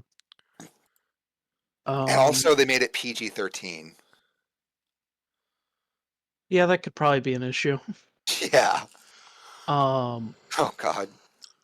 like most people, I played Lethal Company during that kind of like Christmas season. Oh yeah, yeah. Still A haven't lot of played that fun yet. for. Yeah. I mean, I need friends to play yeah, it. it. That's my problem. Aw. I mean, hey, if you want to play, I'm up for it. I It's been should a pick while it since up. I've played though. It's only like $10. It's It's made by an impressive, you indie know. studio and it's good. Yep. Yeah, it's impressive what sales numbers it's getting. Oh Yeah. yeah.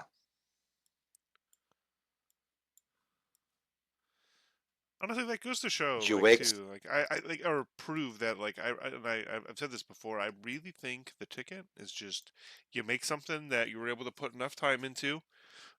you sell it for $10, and $10 is a just A+ purchase point.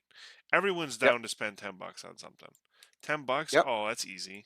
You know what I mean? So like, and then if your game is good, you're done. You know what I mean? Don't Yeah. you know?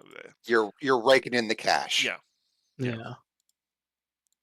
Yeah, if your game is the same price as a Something Awful Forums account, then yeah, that's you're doing good. You have to pay for that? That was its whole thing, and actually, like, depending on who you ask, it was like a really good thing because it kept out like a lot of like people who would just come in and shit up the forums.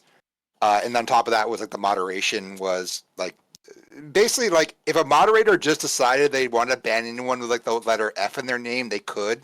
Like that was just how it worked. I have so much affection for Something Awful forums. Like honestly, they're still around, believe it or not. And yeah, you still need to pay for an account. And I've had my account since 2008.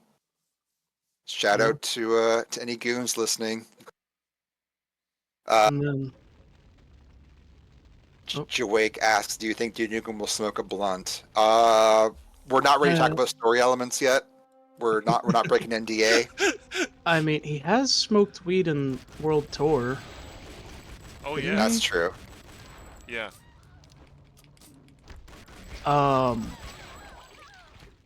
But I also played the OG Battlefront 2 again after like 5 years now. Oh And yeah. I think it still holds up. It's just Oh yeah. I think the lore stuff is funny with the 501st like Legion, because it's just like they're acting like they're on every planet. Just imagine in my head, it's just like the 501st is so pretentious that they're taking credit for every other Legion's accomplishment. Other legions are naming themselves the 501st just to like catch on to it. It's like, yeah, no, of course we're the 501st. We're all the 501st. Exactly. I mentioned earlier I was playing Star Wars Squadrons, and like I'm not a big Star Wars guy. I think a lot of Star Wars stuff is, you know, it's a bit cheesy, for lack of Yeah. a better word. But I really like Star Wars games. Kind of universally, I've always liked Star Wars games over movies. And Squadrons is like just a really good like war story. Like I love how it portrays the Imperials as like just these super bratty, like incredibly incompetent, like actively self-sabotaging fascists who all are ready to like fuck over one another, and like don't understand like why the rebels hate them and stuff like that. And the rebels are like trying to figure out like, oh hey, what do you do after you win a war? Like, what's the next step? And they're just like trying to figure that shit out. Like, I don't know. I'm really clicking with that story. Like, there's a mission I played the other day about like it's supposed to be like a stealth mission where you're trailing a convoy, and you warp in, and then a Star Destroyer warps in, and he's just like, I'm gonna take out this convoy now, and you have to protect the convoy from getting destroyed. Like, I don't know. I'm really jiving with it. It's scratching that Wing Commander itch for me. Yeah. I feel like we're sort of getting back to the point where Star Wars is trying to do unique stories in the games with Yeah. like Survivor and all that. Yeah, it But feels like because we're away from the movies that the eye of intellectual property is just waned a little bit from it. yeah. Like they're not watching it as closely as they once were. Like you can get a bit weird with it now. Yeah, I mean, I think the thing that set it off for me was seeing that Lego's making Star Wars mech figures now, which is Oh like, really? yeah, Oh it's like wow. that wasn't in the movie, but I'm cool with it if I get like a Yeah. free figure for like a couple dollars. What do you Hell mean by yeah. Star Wars mech figures? Like it's literally they give you a figure and you have a buildable mech that's like an Imperial Stormtrooper mech or a Darth Vader mech. Whoa, It's wild. interesting. That's super neat actually. Yeah. Uh Remy Scarlet 666 says, "You guys sure freak me out, but glad to see you guys live once again." Oh, what do we freak you out about? Yeah, I don't really understand, but welcome. Yeah. Uh, Jawaki says, "This level editor looks kind of terrifying for some weird reason. I thought I could open up the level editor and give it a go, and it has screwed up the color of my monitor. It looks like Cruelty Squad. Awesome. Glad to help." I love Yeah. Cruelty Squad. No idea what's going on there, buddy. Sorry. Make sure you're using the Duke It Out release. That is like the most stable, up-to-date editor that I think we're using here, with just a couple fixes. Yep. This is actually the What are exact these? same as the latest Duke It Out Yeah, update editor. No other additional changes have been made to this client yet. I am using the Duke It Out release. Huh. Okay. Then Another I'm not sure suggestion I because have is you likely the only other thing I can think of is that if you have an Intel-based GPU, you may need to change the you may need to reset it so it's using DirectX for the editor. like Direct3D 9.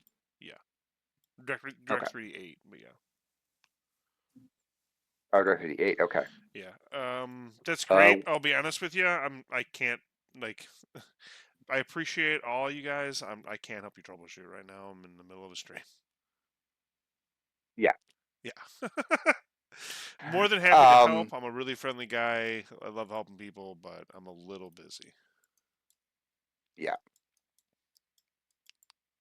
I mean, you got some stuff going on in your personal life that sounds pretty exciting. Hopefully, if it pans out. So I think Oh, that didn't. it's understandable. Oh. Yeah. That's Well okay. then, Yeah. Nope, that's yeah. okay. I'm okay with this just being the fun, exciting thing going on for the most part, So Yeah. that's the way I look at it. No, I feel it. I feel it. Oh, I don't have to reset What are all these of new these. wall and floor textures? I don't know what you're talking about.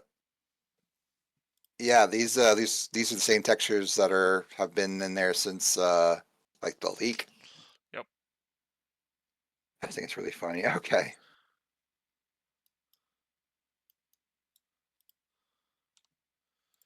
If you're talking about the fact that we're running around in wireframe mode, it's just because it's easier to work in wireframe mode for me sometimes.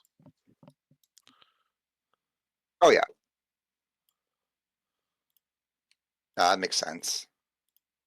It allows me to easily select some stuff, or select some stuff easier, I Hmm. should say.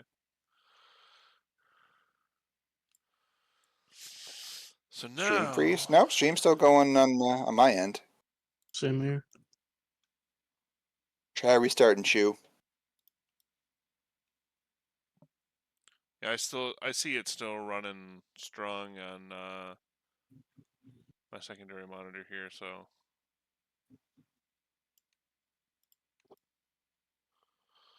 okay, gotta select all of these. I should really probably add one to the main hall here too.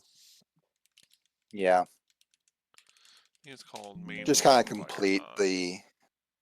the look. Yeah.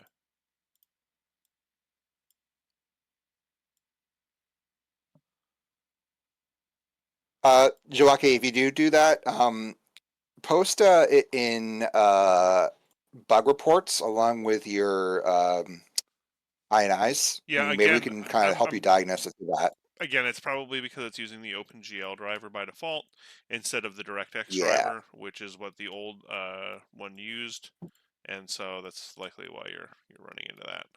Yeah. Yeah. It happens. It's been so long Yeah, since yeah. seen Dark Hotel Wall So walls you kind of can, I upscaled. guess, Nope.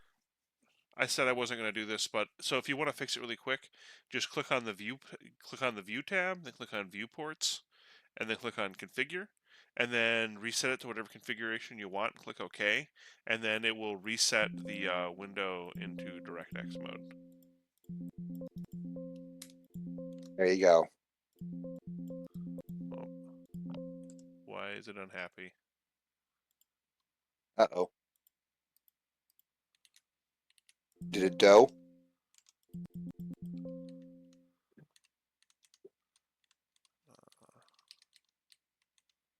Oh no. It auto saves, right? Maps. Uh, Oh dear. Uh-oh. unforeseen consequences. Unforeseen consequences. That is what this is. This is what I get for helping. No. Oh no.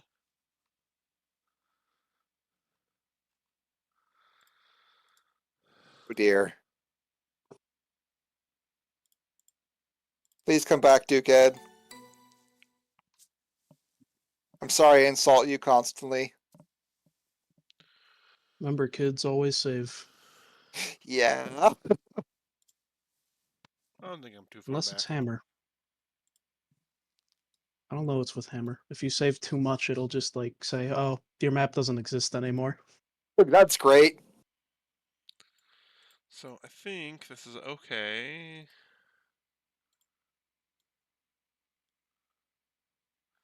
Awesome. I'm glad So I that, could have that seemed helped to at fix it least. for Good. Jiwake. Good. Yeah. Okay. Yeah, see, all I have to do is replace the DOT triggers. That's not that bad. Okay. Replacing the dot triggers isn't too bad. That's what I figured that was going to be the worst of it. I have to replace all Oh those wow, yeah. wires I just fixed too, but it's not a big deal. Yeah. Small setback. A Glad minor we can help though. inconvenience. Yeah. Speaking of unforeseen consequences, the Well, I won't get into details, obviously, because a lot of people still haven't played it yet. But the ending of Alex, fuck, dude, Oh yeah, I played through Alex for the first time recently. It was good. fuck that ending. Oh my god, I was viscerally uncomfortable in some of those sequences when some things were happening very close to the camera. Hmm. Certainly leaves an impact, don't it? Yeah, and I swear to God, if I don't hear anything from Valve with a new Half-Life game next decade, I'm going to be pissed. Well, Because you can't fucking blue ball me like that. Yeah, no. The true Half-Life 3 was The friends made along the way. God, they really fucking did that. Like it's so smart. It's so smart that they did that because,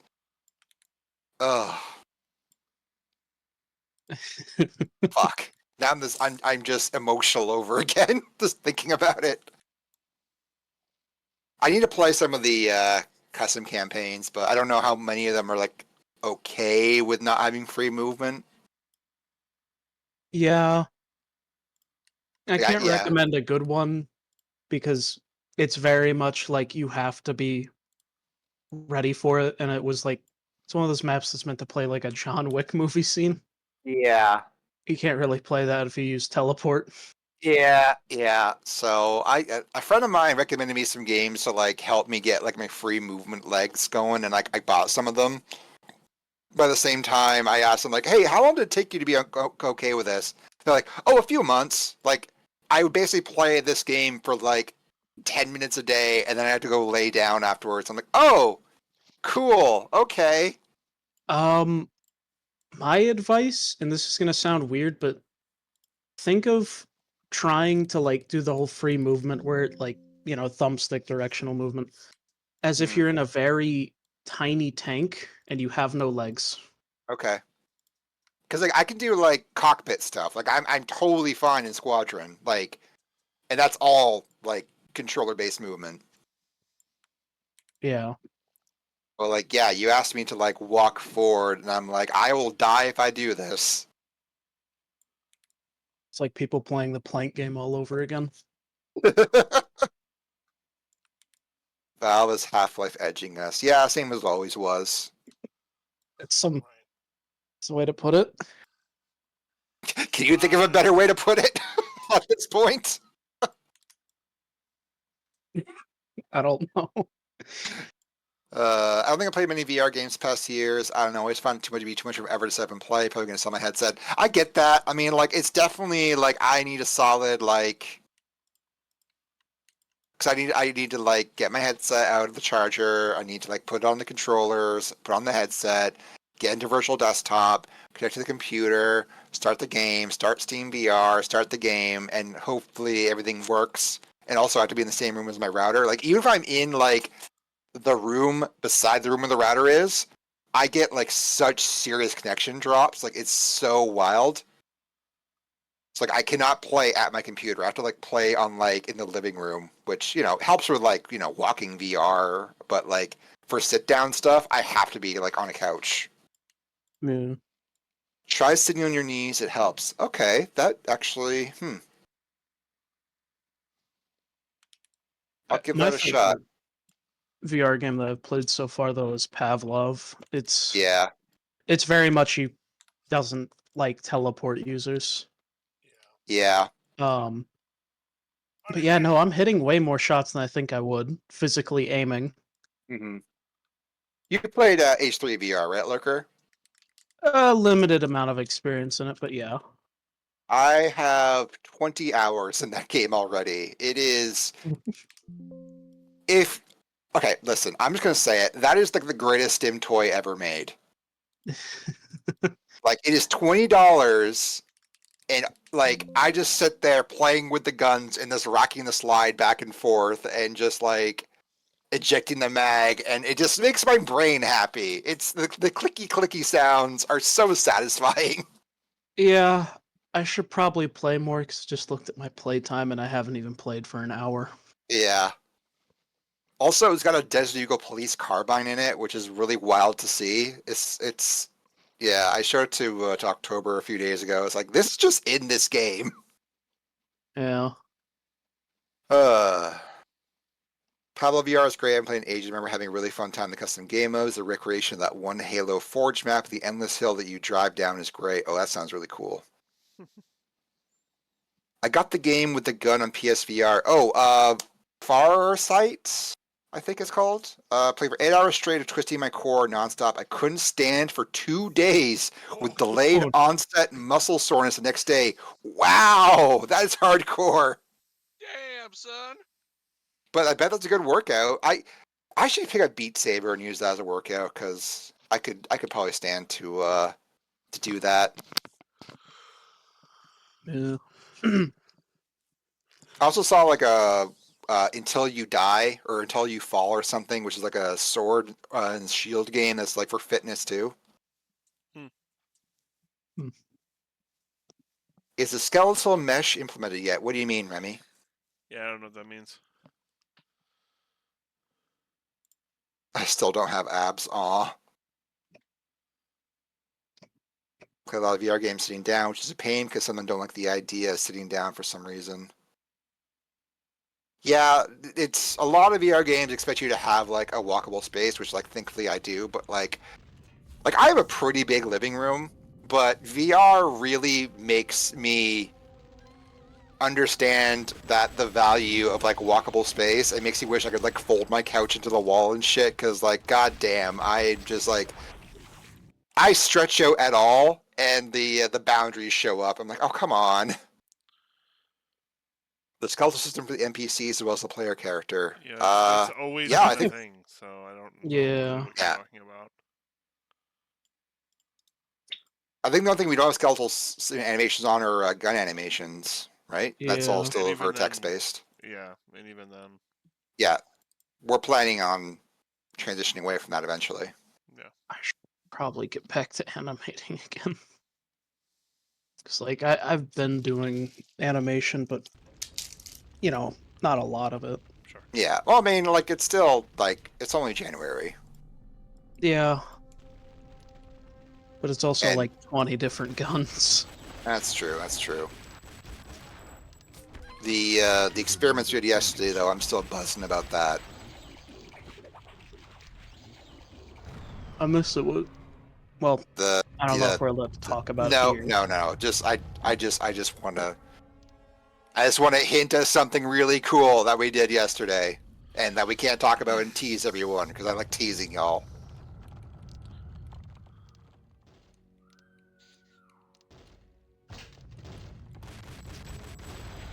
Duke Nukem's gonna make you his bitch. It's kind of weird that I like played VR for like 3 days straight, and then I was like, I haven't played it in 2 weeks.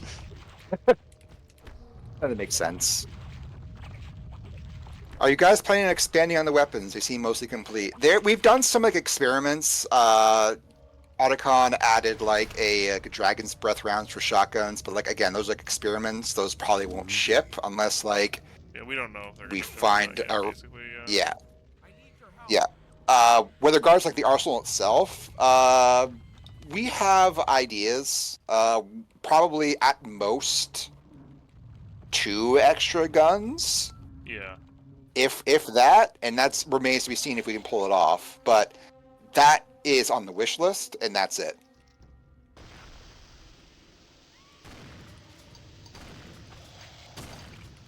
Like in terms of like the existing arsenal, I believe the plan is to just keep it as is. I mean, unless like we find that we can't really make one of the weapons fun, or we can't find like a reason for it to exist. In which case, we probably wouldn't remove it from the game. We probably just remove it from like the campaign and keep it like multiplayer or something. Yeah.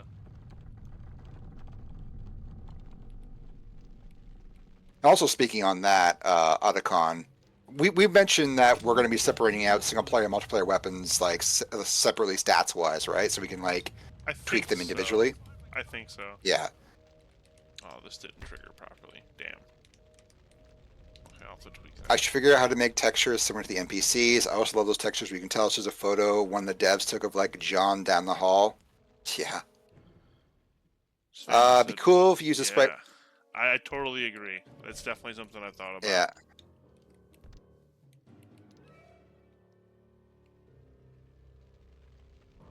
I mean, we have the HRP pistol in there, right? But like not as a Yeah. usable item, or not as a first-person item, I should say. Right. Because again, vertex animation is a pain. There is a very, very clear reason why the industry just instantly abandoned vertex animations in first-person perspectives very quickly.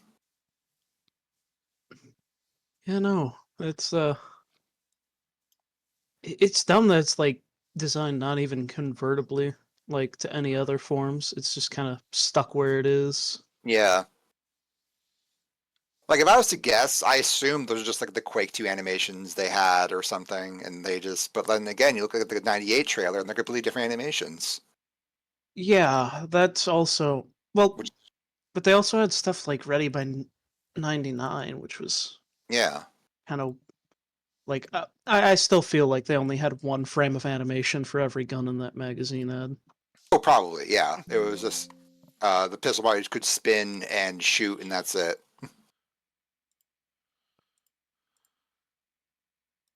I would love to see that the shotgun they had in that like the Quake 1 prototypes, like the one with the flashlight Yeah. on it. Always thought that looked cool. Yeah, it's a neat little kind of idea to fully realize that the flashlight's there physically. Hmm. But you know, I also feel like a reasonable person would probably have one of those flashlights that you can strap to the chest or over the shoulder. Oh yeah. Especially Duke, he'd have the military gear like that.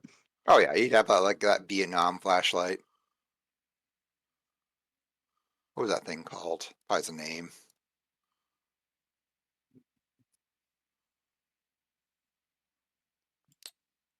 MX99U, 99-1U, aka the GI flashlight. Yeah, I think that's the one that I was thinking of. Yeah.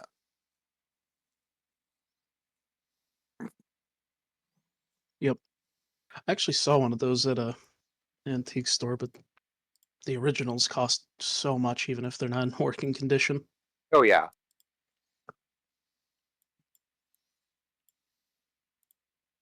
Ben versus the game says, I totally want to see those ant enemies make a comeback. Oh, the army ants. I mean, we've kind of, Alluded to that. We'll see what happens. yeah, yeah. We'll see where things go. We're thinking along those lines.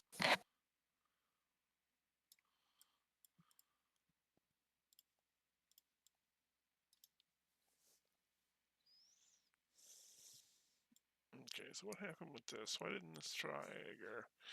Why didn't this trigger? What's up?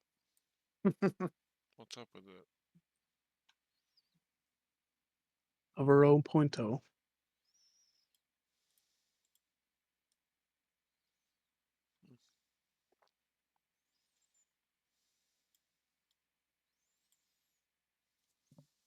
Maybe it'll work now.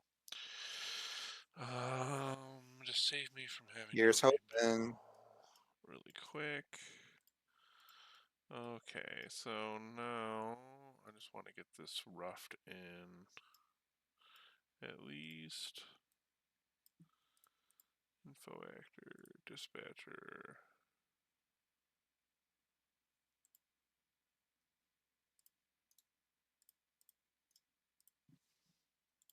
I'm having that like creeping feeling of just being like, oh fuck, that's right. Tomorrow I have to go back to waking up at 6:30 until the end of the week. The weekend's almost over. Yep. With regards to existing designs of enemies in the games, are they making changes there? Probably not. I mean, we'll see. We don't want to give away everything we're doing, and also we don't want to like promise things that we can't deliver on quite yet. Or But, that like- we're really not even too sure of, even. Yeah. Exactly. Like, there's a lot of stuff we have on the wish list, so to speak. But again, it remains to be seen if we can pull it off in engine, right? Or if it even makes sense, or if it, a variety of reasons. Yeah. But that being said, everything's on the table, right? I think that's fair to say. Like, we definitely talked about like ideas for differentiating like EDF uniforms and stuff like that. But again, that's all been like theory and ideas and some concepts, but nothing like in game. No, that's actually Yeah, at actually least. that one we do have some in-game stuff. Oh, we do? Yeah. Like the idea, like the EDF with flashlights and stuff? Oh, they don't have the flashlights and stuff like that yet. No. But Oh, okay. what we do have is essentially in the new rooftops in the revamp, all of the EDF that are hostile are in the urban camo, so that they can be spotted Okay. easier against the The stormy sky? Yeah. Yeah. No, that makes sense.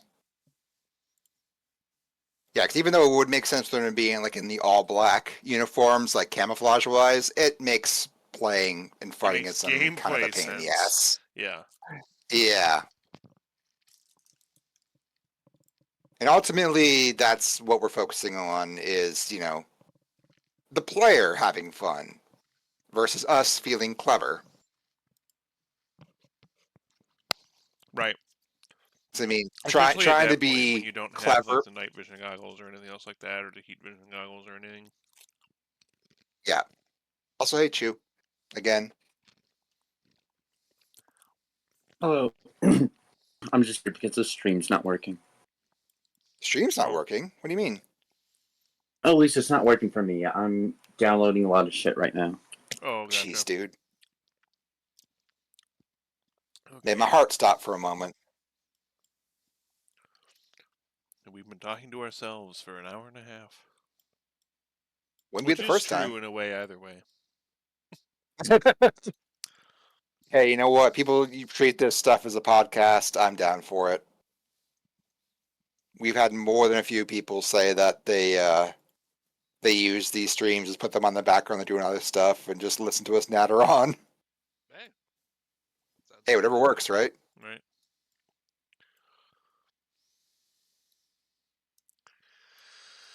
All right. Bring with your imagination. Where are these objects that I just spawned in that are all super small? Oh, they're there. To go back to the survival horror discussion we had earlier, any of y'all played Signalis yet? I have. That game's pretty fucking sick, huh? Oh yeah, it's rad shit. Not familiar with That's that one. like, it's very like a PS1 coded, like isometric survival horror, very strong like body horror, cosmic horror, like bureaucratic horror. Huh. Really, really stylish, fantastic characters, incredibly depressing story. Yeah, Oh, yeah. it's a really incredible horror game. Hmm. Also loves to play with perspective. Like sometimes you're in like the overhead perspective, sometimes you're first person. Like there's point and click elements. Hmm. There's like traditional like combat scenarios. Like it is sick as all hell. Hmm. In terms of music, how are things coming along? Our lead composer, kind of a leader of like the sound team, is hard at work on that stuff, and we can't wait to kind of show more. But yeah, we We have some really awesome stuff planned sound-wise. That, yeah. The goal is to kind of have the a really identifiable like sound aesthetic that like fits DNF, right? Like we don't just want to have a generic sound aesthetic that sounds like every other first-person shooter. Like we want to kind of have something akin to Half-Life, where like you hear a Half-Life sound, you're like, oh, that's from Half-Life.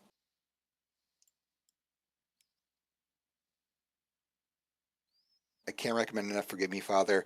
I know people really like Forgive Me Father, but I just wasn't clicking with it for whatever reason. I felt like I think it was like kind of like the roguelike elements and some of the level design it just wasn't working for me. I'm curious about Forgive Me Father 2 though.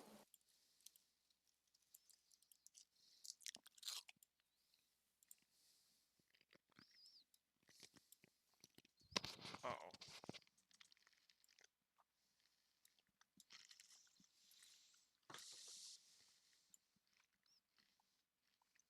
Speaking of retro shooters, what's I know Graven came out pretty recently, but what's else? What else is coming out in that scene? Anything on the horizon? I know Sulaco is this year, right? Yeah, Sulaco's coming out this year. Yeah. Pretty sure it's soonish. Yeah. Even. Cultic episode 2 is coming along, I think.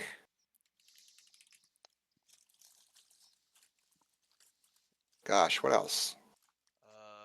I'm fairly certain Last Exterminator is coming out this year too, right? Unless I'm going crazy. Let's look at the Boomer Shooter tag on Steam as I grit my teeth. May Oh, yes, 30th there's is when a whole bunch Slacko of comes out. Nice. That's not too far off at all. Nope. I don't know if the Last Exterminator plans on releasing this year. I don't know. Yeah. I'm Fury Aftershock. You've been out for a while. I know Otacon loved Aftershock. Phantom Fury, I think that's probably going to get delayed. I don't know if they said this year, but Yeah, no. hopefully it gets Great delayed. Stuff killed their production Yeah. team. Oh shit, the Dark Forces remaster is next month. Hey. Oh, nice. Hell yes, dude. Well, I kind of feel. I think I may have mentioned this before in one of the other dev streams, but I kind of feel like the Force Engine's already taken the role of the Dark Forces source board. But hey, I don't mind Night Dive doing another. Well, I mean, aren't they like collaborating? Like, I think Night Dive is, or I think Night Dive might be passing knowledge to the Force Engine guy and vice versa. I could be wrong on that, but I know there's some sort of relationship there. Cool. Yeah, I would love to play a remaster of Dark Forces, and one of my friends is lead on that. So Hey, shout out to cool. Max. You know, speaking of stuff that Night Dive's doing, I know that it's technically not really much of a boom shoot, but I guess it kind of fits the whole old school kind of thing. Hmm. I'm very curious if the System Shock 2 Enhanced Edition is going to come out this year. I would think so because they do have they're working on System Shock 2.0, like that update for the remake. That's probably going to be adding like all kinds of crazy shit. Oh yeah, I've been waiting all Yeah. year for that. I kind of don't want to start System Shock until the update comes out, which is kind of a not great side effect. Yeah, like that's the funny thing because I beat it before on launch day and I loved it, and then I didn't touch it after that. Yeah. Then I hear about the 2.0 update, and I'm like, hell yeah, I've got to go try this out. And I'm still waiting. So Yeah. I played like the first hour and was absolutely in love with it. Like, oh my god, it was 100% what I wanted. They had the song from Hardware in the opening, and I was just like, oh my god, this game is made for me. They have oh my god, that one Public Image Limited song. God, I love that song so much. Yeah, System Shock 2 Remaster might also have VR. That's still a thing in the works. oh yeah, that the VR stuff's still very much a thing. I think Yeah. honestly, I hope to God that it works in co-op. They either have like flat screen and VR players, because that would be the most awesome thing. Okay, PC patch is slated to go live in early 2024 along with the console releases for System Shock. That makes sense. Oh, nice. Yeah, you can play as a woman. Entire final section is completely redone. Enemies have new attacks, animations corrected, AI fixes, better gamepad controls. Yeah, seems like a pretty intense update. Off topic, recently had someone tell me Bolkan isn't a boomer shooter, Lamo. Yeah, that's a boom shoot. As much as I still don't like that term. I know I'm going against the grain there, but come on, we can do better than that. Like just say retro shooter, it's fine. Yeah. A boom shoot just makes me think of just 4chan. And I don't like thinking about 4chan most times. 2.0 System Shock 1, the remake. You know, considering how successful System Shock 1 remake has been, I wouldn't be surprised at all if they decided to do System Shock 2 remake as well. I want to say Steven has said they're very open to that idea. I imagine they're probably waiting to see what sales are like on consoles before they greenlight anything. I think that'd probably be the smart play. Yeah. Because I want to say Steven was like made a comment on Twitter at some point about like how like they're really happy about all the amazing reviews System Shock was getting, but it wasn't translating to sales, which is not what you want to hear. Huh. Yeah. I mean, like let's face it, Night Dive is it's a very niche-driven studio, but like hopefully they're scaled in a way where they could potentially like accommodate for that kind of thing. Yeah. But yeah, I'd love to see them. Actually, you know what I'd love to see? I'd love to see them like a whole new game in the style of like older games. And like, were they also like considering like some like Patreon-driven remastered thing where like if they can't get the rights, they can at least like throw out like engine ports and just like put Kaiser back into the mines? Honestly, I'm more curious about whether or not if they're gonna try and do a new entry for Turok aside from remasters, because they have the rights to those. Like they have the rights to Turok. I see them doing that. Steven has such reverence for Acclaim games that I find really, really, really endearing. Like that dude loves Acclaim. Like, I don't blame them. yeah, like real. Like I grew up with an N64 vibes from that guy. I could easily see them doing a Turok game because I mean I remember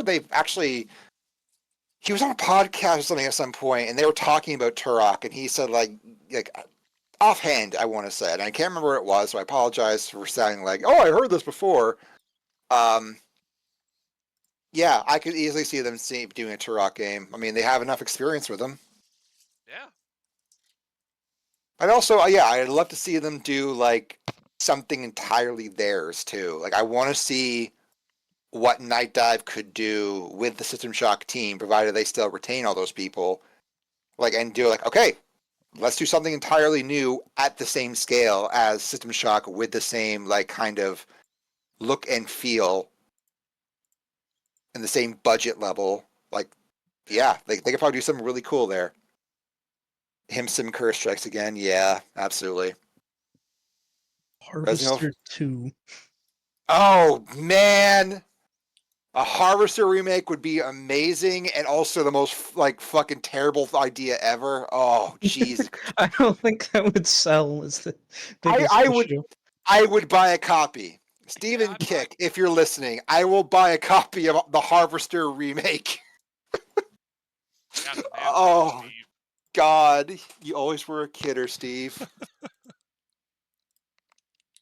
More FMV trash. 8K FMV sequences. Oh God. HDR Harvester. Fuck. Oh, I need it now. I love. General in 4K. Honest to God, the plot for that game was so fucking nuts. You can't live without a spine, son. There's nothing everything natural about that. More pies, Sheriff? Don't mind if I do. Oh, God, I love Harvester.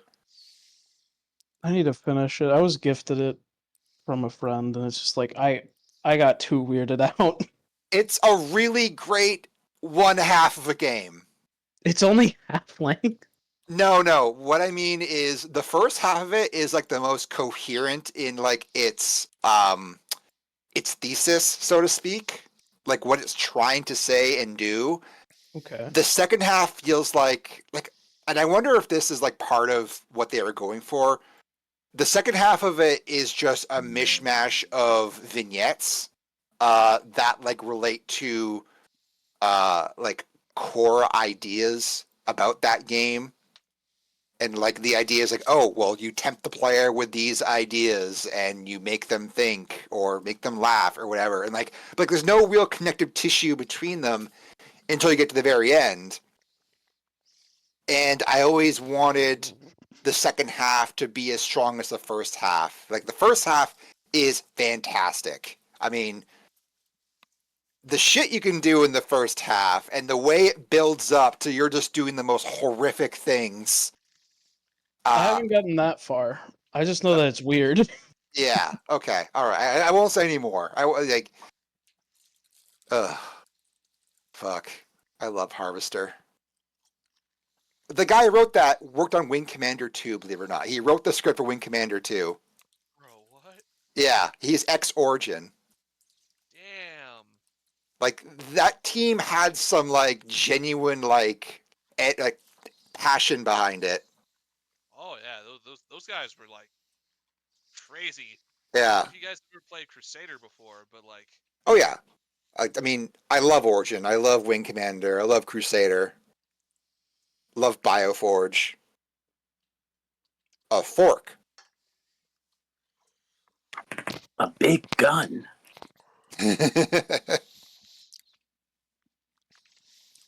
Oh gosh. Okay, let's see what's going on in chat.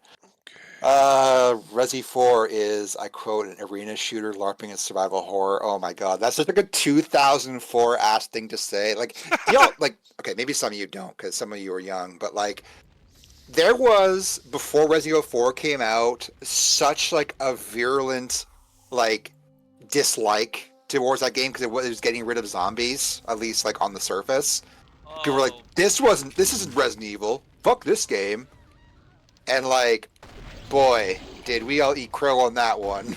Definitely. We were definitely in the wrong there, along with Wind Waker. I was not there for the whole. Oh my God, Resident Evil 4 is ruining the series because I paid attention to the series around the same time that the W.S. Anderson films were really picking up steam, and also stuff like RE6 and 5 were coming out. Like I was there for. I was aware of the series for the action part of the franchise. And then later on, I started to branch out towards the older survival horror ones. And yeah, now I just equally like both. Incredible. This for $1. Although I do agree with the idea that RE4 is an arena shooter disguised as survival horror. Because there are so many different. The fact that the level design is explicitly set up for Leon and the Ganados to engage each other in these like big circular, like vertical arenas. It's very similar to arena shooters of today. Feel like punk. hell, like. I would honestly say that some arenas in Resi 4 probably inspired stuff like Doom Eternal for its level design. I know that sounds absolutely insane and very unhinged. I mean, RE4 was such a landmark moment in game design, like writ large, so I wouldn't be surprised. Yeah. Like, you can literally delineate like the games industry, like before RE4 and post RE4. Yeah. Yeah, that game, like again, even though I've never actually finished it, but I've watched people play it to completion, like in person. Yeah, that game, watching it for the first time, so I'm playing it, it was incredible. I Do you still think have. Oh, God. Do you think Night Dive Remaster AVP Classic and 2 and also Primal Hunt? Probably not. That would. Well, I mean, I don't know. We'll see. I mean, because let's see how Dark Forces does. Because like maybe Disney can work through Warner Brothers shit. Because I'm pretty sure Warner Brothers would own the code to that, right? Because they have Monolith. Yeah, that's anything to do Oh, with Monolith Monolith. is gonna be a nightmare. Yeah, to work with. yeah. But if they become friends with Disney over Dark Forces, like I mean, that's still a huge deal. They're working with Disney now. Um, that could open some doors. We'll see. I'd hope. I don't know Yeah. how controversial this is to say, but I would prefer if the Vivendi Fear stuff was where it went. I I wouldn't mind I that at want to. all. Yeah, I would love a Fear remaster because that game is like just old enough that getting it to like run is sometimes a pain in the ass. That like it definitely could use just like a lick of paint. Like Oh yeah. give me like a 4K UI. Give me the ability to turn on soft shadows and anti-aliasing. Give me like no USB stutters when I use Logitech mice or whatever. Like just a series of small things they could fix, and they could charge $20 for it, and I'll be happy. Yeah. I, Or hell, I'm just give it using. free for people that already own it. Yeah. Well, I wouldn't expect that because Night Dive usually puts their entire ass in their projects, right? Yeah. Like they'd probably figure out some way. Like knowing them, they'd probably be like, "Oh yeah, we made an entire like third expansion pack for Fear. Also, it's amazing." I Probably. would. I would love to just see where that Vivendi timeline of like Extraction Point and Perseus Mandate was going. Not so much Perseus Mandate though. I would I rather just kind of want to see prefer. the continuation Yeah. of Extraction. Yeah, I Mhm. would very much prefer a continuation at Extraction Point because I still feel that there's stuff you can go there with. If you follow Perseus Mandate, you're gonna get some really, really stupid stuff. Yeah, it's just Vivendi was planning something with Perseus Mandate to continue it. Yeah, they were cooking up something, and then it very quickly stopped being cooked. Yeah, Warner Brothers was like, "We'll buy the title now." Yeah. Here is a suitcase of money. Legitimately, like the Yakuza gif. Have you guys ever actually heard of the original Vivendi Fear 2? No? Alright, now I'll buy this for $1. depending on how you think of the actual Fear 2, this is either gonna be a cool anecdote or something that's gonna depress you. I think Fear 2 is a fine video game, and that's about it. Alright, fair enough. So, the original idea for Vivendi's Fear 2 was that obviously because Vivendi didn't have the rights to the characters or, well, much of anything aside from the name Fear and the organization Fear, Mhm. they decided that instead of following the Alma storyline, they just do a different storyline. And basically the idea here was that this was supposed to be a game about a research experiment into teleportation gone New wrong. hardware. Specifically based off of the Philadelphia experiment, where a massive ship, or like this battle cruiser ship from the 1950s, I believe, suddenly Okay. disappeared and then reappeared, and reportedly people were stuck inside the ship, as in inside the walls. So So the Philadelphia experiment kind of shit. yeah, so basically, what was going to happen in this version of Fear 2 is that someone does a Philadelphia experiment tier shenanigans, and basically it opens up well, miniature little holes into this alternate dimension that's very Giger-esque, very alien-looking, but also with a lot of body horror. And like, the concept art out there for Vivendi's Fear 2, specifically for monster designs, is some of the freakiest shit I've ever seen. Dog, you gotta send me that like right now. Like Yeah. DM me that shit. I Yeah, need hold it. on. Okay. There's actually a whole ass documentary that you can watch on YouTube that describes a lot of this stuff. Like I know there's one that Dead Domain did for Fear 3. I wasn't aware there was one for Fear 2 though. Holy shit. Yeah, this version of Fear 2 was supposed to it was supposed to, obviously release like fairly recently, because what happened to this project is even more unfortunate.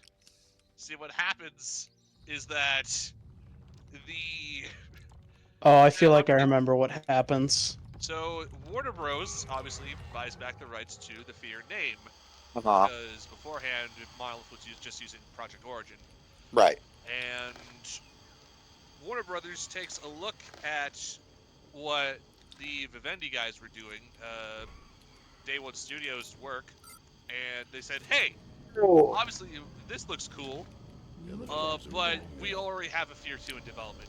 How about we retool this for Fear 3 and just like That's scrap right. every little thing you did and make it more related to the mainline series?" Oh God. This, unfortunately, this obviously left an awful lot of people very, very disappointed. So they started working on Fear 3, and we already know the shenanigans with bringing Yeah. in comic book writers and friggin' John Carpenter, who barely did anything. Yeah, he looked at it, collected the check, went back to smoking weed and playing Sonic. And God Yeah. bless him for it. Yeah, there's just a... So, and the worst thing was that the Day One Studios guys were, again, really disappointed that their version of Fear 2 couldn't come out, because you could have made this a spin-off. Like, Yeah. like a spin-off title, but instead they decided, okay, all this cool stuff involving like alternate dimensions and like body horror and stuff, and like this cool idea of jumping between two realities and seeing this, explore this weird Giger-esque body horror laying death realm. I'm gonna need you to scrap it, and I'm gonna need you to make Fear 3 instead. It would have made the series more varied, I feel like. Maybe Yeah. not every game would be connected to Point Man Because and like All I feel Man. like they're kind of building towards that because like Fear is its own branch of the U.S. Army. Yeah. So like, wouldn't there be other shit going on? Like you could tie it back together in the end, but like, come on, give us like some sort of like Guy Den here. Like, that sounds really familiar because I remember watching the Dead Domain doc, which shout Dead Domain, she does great work. Yeah, what a bummer. I remember seeing some of like the developer reviews, and there's this one, I think it was like a level designer, and like his Zoom background was just a bunch of bottles of whiskey, and he just looked like he hadn't slept in about 3 years, and like I just want to be like, dude, are you okay? Like you're very clearly in the dark. Your Zoom background is alcohol, and you look just like severely depressed.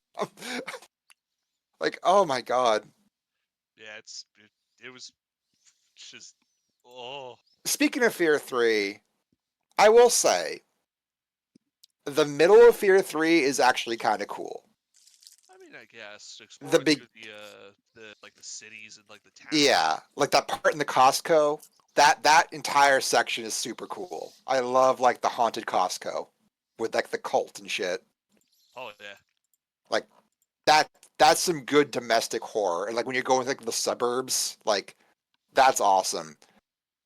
The beginning is unbelievably dull, and then it feels like the end is just not finished. Like it just rushes towards an end of some sort. It feels like there's missing like 3 levels. I remember in the documentary they talked about how like they had to cut a bunch of stuff in the end. But like that middle part though is pretty cool. Yeah, I can see it. Yeah. Yeah. My internet's being shitty again. My housemate's streaming Big Bang Theory in 8K. Meanwhile, I'm watching this in 160p and it's still buffering the Curse of Sheldon. Oh no. Oh no. Oh Why would you gosh. watch it at 8K? I don't even think there's a single episode that's in that resolution. Someone's like Face AI your upscaling it. No. It's gonna I be need all the so Earthscan weird. AI upscale. of Sheldon. I could just imagine the like messed up looking movement from AI artifacting. 24-bit Dolby Atmos Bazinga. Uncompressed. Oof. Oh. All right, going back to chat. Chiwake talking about Harvester. The whole game was a complete nightmare. And I love it and hate it at the same time. Yep, that is the conclusion you have about Harvester. Is that you adore it and you also wish it didn't exist. Talking about Steve's actor. We won't get into that. Harvester stuff. Very good chance Night Dive's working the Darkness 1 PC port. The CEO said in a hush-hush way. God, if that's true, Please, God. I Wait, what? I know.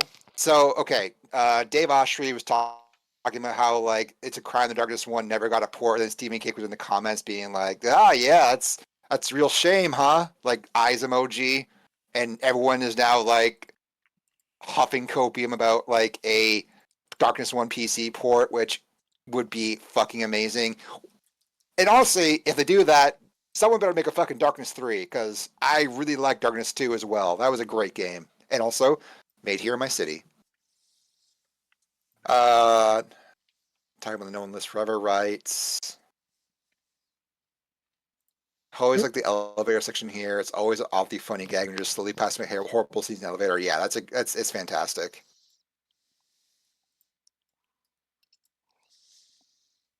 Yeah. Yeah, fucking The Darkness was so good. Just such a good. I remember playing that at a web cafe here in town. It used to be around called Head to Head. Head to Head was like a mainstay of me growing up. Like I would spend like hours there growing up with my friends because they had like all the latest systems. They had like a whole like bank of gaming computers. Digital Extremes mentioned. Yeah, what can I say? I'm proud of them. And I remember towards the end, they closed down around 2009, I want to say. But I remember for that, they moved the console stuff to like the basement while the computer stuff was on top. Because like this was like esports era shit. So I go downstairs and I put in The Darkness and I'm playing it. And I get to the point where you can sit down there with Jenny and watch All to Kill Mockingbird. And like keep in mind that like the way this place worked was that you paid $5 per hour. And I'm sitting there like trying to do like the mental calculus where I was watching a very like intimate scene, like not like sexually, but like very emotionally intimate scene in public, people like walking by me. And I'm like, I'm at the age where like I'm embarrassed of anything happening like emotionally and like I'm blushing my ass off. And like, I'll just put a different game in. I ended up putting Dark Sector. Because like I just could not handle people watching me watch a movie in game with my in-game girlfriend. Like that was just a level of embarrassment that I just could not handle at that time. Bro, that's really I mean, embarrassing. I don't know if I Dark couldn't handle by that right itself now. wasn't very good, so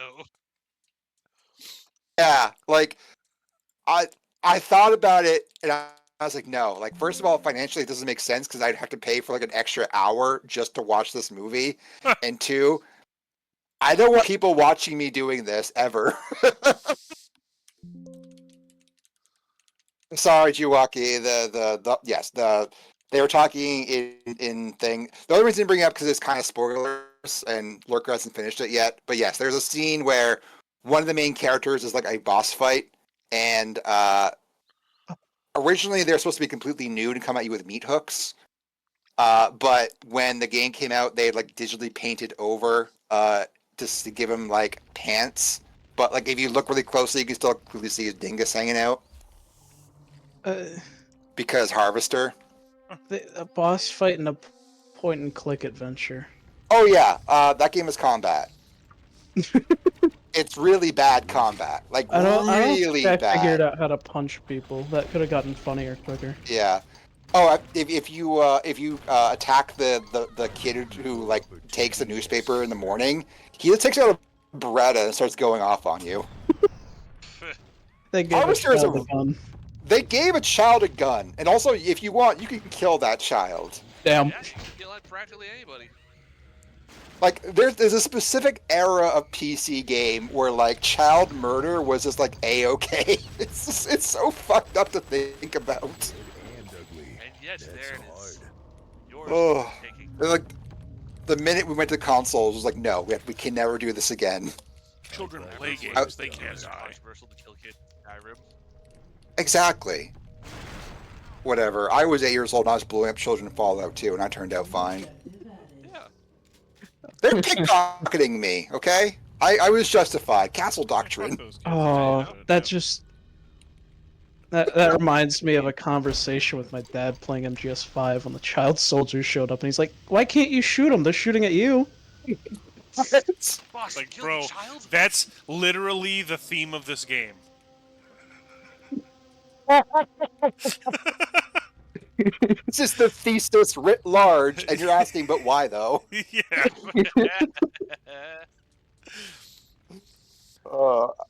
Razor, if you want to post a no mic in the Discord, go ahead. Oh, 90s video games are classified as the child murder era. Yeah. I mean, now the only way if you want to see a kid die is to play Last of Us. Okay, ET, I sent you the concept art from the Vivendi stuff. Oh, sick. Okay. Yeah. Oh, dog. Yeah, these would have been the enemy types. It wouldn't have just been like dudes with guns. It would have been these things. And check out the environment stuff too. Oh, man. Again, it's literally if you took the gameplay of Fear and you mixed it with like H.R. Giger, the Thing style body horror, and just these weird, fleshy, kind of rotting environments. Like, holy shit. Yeah. Like, It reminds me of, do you ever see Wayne Barlow's Doom 4 art? oh yeah, I have. Like that, the fact that, like, look, I love Doom 2016. I really like Doom Eternal. But the fact that we were denied a Doom game with Wayne Barlow as art lead is a crime.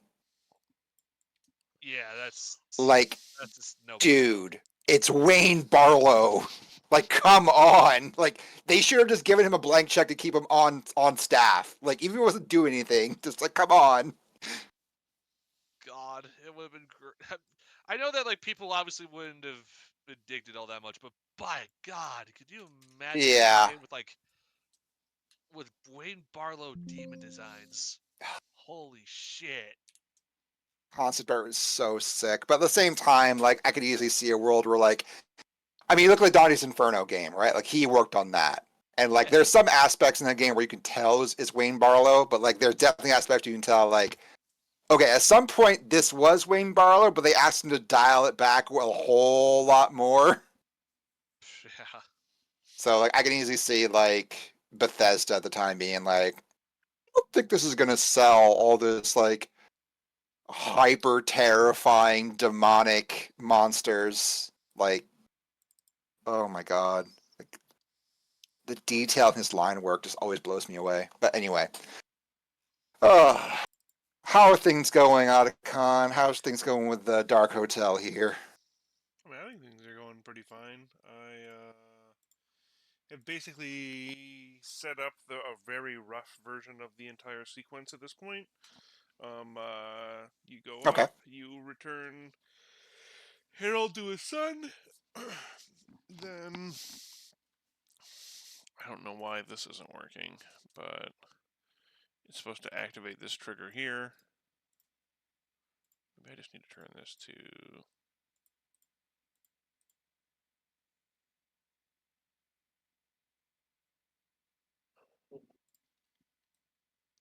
Maybe try it that way. You'd venture into here, the floor collapses, you fall into the floor below. And then if you activate this, it now puts out the fire. And that's basically what I've been testing right now. It's just those last two segments. All the rest of it works. Mm-hmm. And then Right that's on. probably where I would call it for today, and then we'll decide. I don't know. Do we still want to do Okay. like a variety stream after? Just want to play something? You want to just? We've been going for like I 3 hours. yeah. 3.5 hours. For me at least, I should. Holy shit! Really? For me, honestly, I probably need to like start like getting ready to like go to sleep and stuff like that because again, I gotta be up for like 6:30 tomorrow. So Yeah. I should probably start winding down myself. Yeah, But no, I that's mean, fine. if y'all want to, yeah. But I think we had a pretty cool time here. Yeah, we had a pretty good return. Talked about a whole bunch of stuff. We showed some stuff off. Yeah. Yeah. I think I shall vacate as well. Oh, And also, I'm that's hungry. I haven't right. eaten yet. Yeah, me too. I've been snacking on chips. I hope it hasn't been coming over my mic. No, you're good. I haven't heard it once. I'm gonna stare at you. Oh, I'm on fire. Yeah, don't get too close to me. Come on, we're coming to your son. Hey. Oh. Settle down there, buddy. Boy! I forgot my boy. boy! Yep. Keep hardcore parkour. My Come sweet, sweet boy. Great. Oh, God. Great. You're okay. Great. Glad you guys are all whole now. So that should have activated the floor.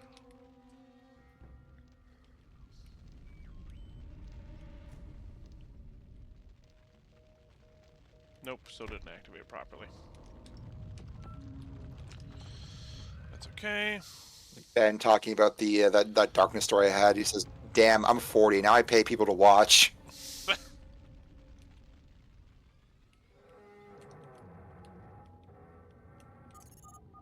Harold, please stay out of the fire, buddy.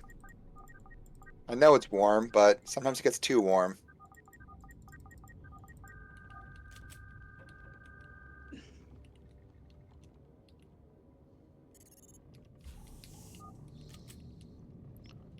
Love the way that like the AI just like bounces off things sometimes. It's so Yeah, right? goofy.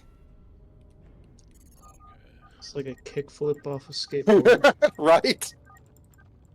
God. The benches in the lighting killer are made of rubber. Fun fact. Did you know that the like pattern on those is called a sex pad? Not surprised. Graves here. I have good news, Duke. You won't need to Oh run around God, with I just had a horrible thought. What? You objective added. I don't know if I should say this, but if we for like stopped with our like hardline rule of nothing past 2003, should one of these rooms have like the cuck chair? That's just in every hotel room. It's What in do you want every about- hotel room, and That's just something that only the internet's become aware of now. I had so like I went to like a hotel recently just to like for like basically like a staycation kind of thing. Had a really wonderful time. Took us like a screenshot of my hotel room, showed some friends. All my friends were just saying it was this cuck chair over and over again, and like they had to explain it to me, and I was like, oh my God, what the hell, man? All right, that's all I got.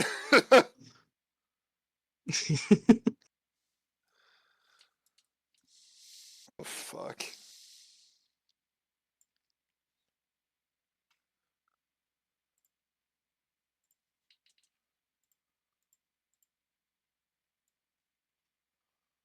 Oh, maybe it's just I'm a dum-dum.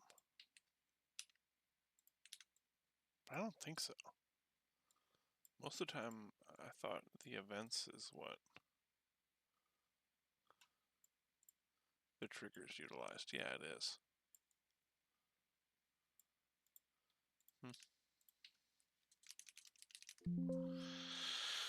This trigger destruction doesn't seem to be working either for some reason.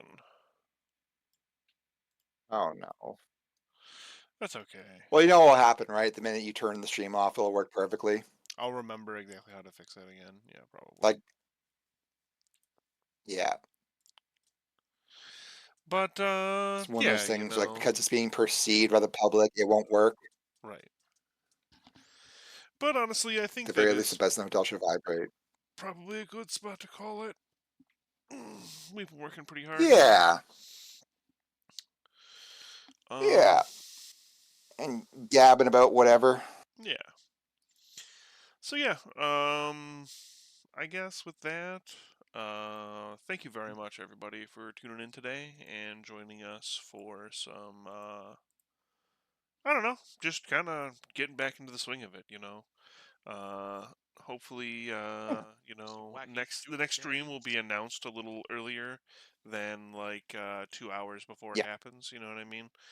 Um but yeah, yeah, I don't know. Otherwise, really, I wanted to get some streaming in. I wanted to get some Ducat in, and I think for that it was a success. So, for as sure, always, for sure. this will end up on YouTube on our official channel. Hmm. Hopefully within the week. Awesome. And before we sign off, just once again, everyone, if you can keep Ivy in your thoughts, and you know, give her support if you can. She probably really appreciate it because yeah, she's really, really going through it right now. Yeah, absolutely. But yeah, so All right. thank you everybody. Have a good Yeah. rest of your evening. Thanks for joining us for ours. Have a You wonderful too. day. Thank you. Take it easy, folks.